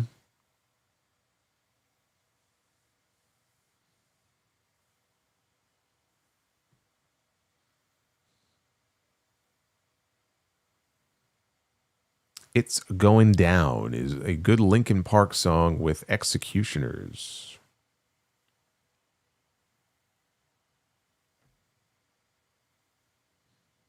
That second tag match would have been amazing. I agree. I agree. In fact, I think Drew McIntyre's reaction to that was, I prayed for this and it happened. yeah, I think he would have enjoyed that match too. Our new champion. There he is. Oh, man. You know, Linkin Park now has a female singer, and I haven't heard enough of them to kind of judge one way or the other, but it's like a no-win situation because, you know, if it's the same band, right, same name and everything, there's always going to be comparisons. And, you know, Chester just had such a uniquely identifiable voice that, you know, you can't top that. So it was almost unfair. You know, it doesn't mean that they can't still make good music, but it's not going to be the same. He just had a voice that was very distinct, and if you heard it, you knew exactly who it was.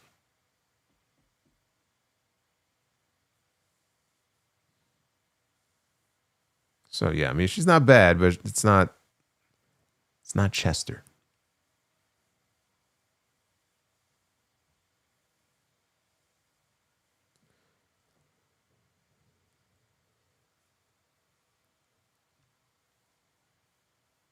They should have made a new band, probably, just to avoid the comparisons.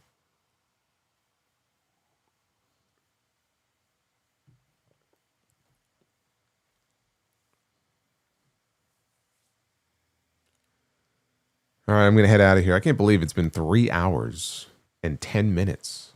It's a good thing we went live earlier tonight and not at 11:20. We'd be here until 3 o'clock in the morning. See the benefits of these European shows. On Monday, Raw is a 3 p.m. Eastern start on Netflix. So I think what we'll do is probably what we did tonight, plan to go live around 9 o'clock for the Raw review.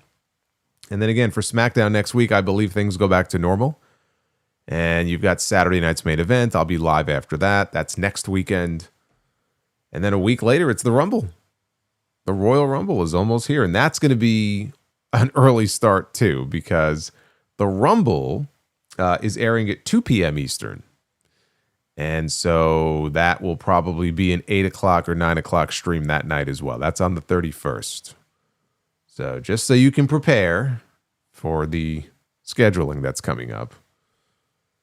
There's no AEW pay-per-views this month. Actually, there's no AEW pay-per-views at all until March, which is kind of nice, I got to say.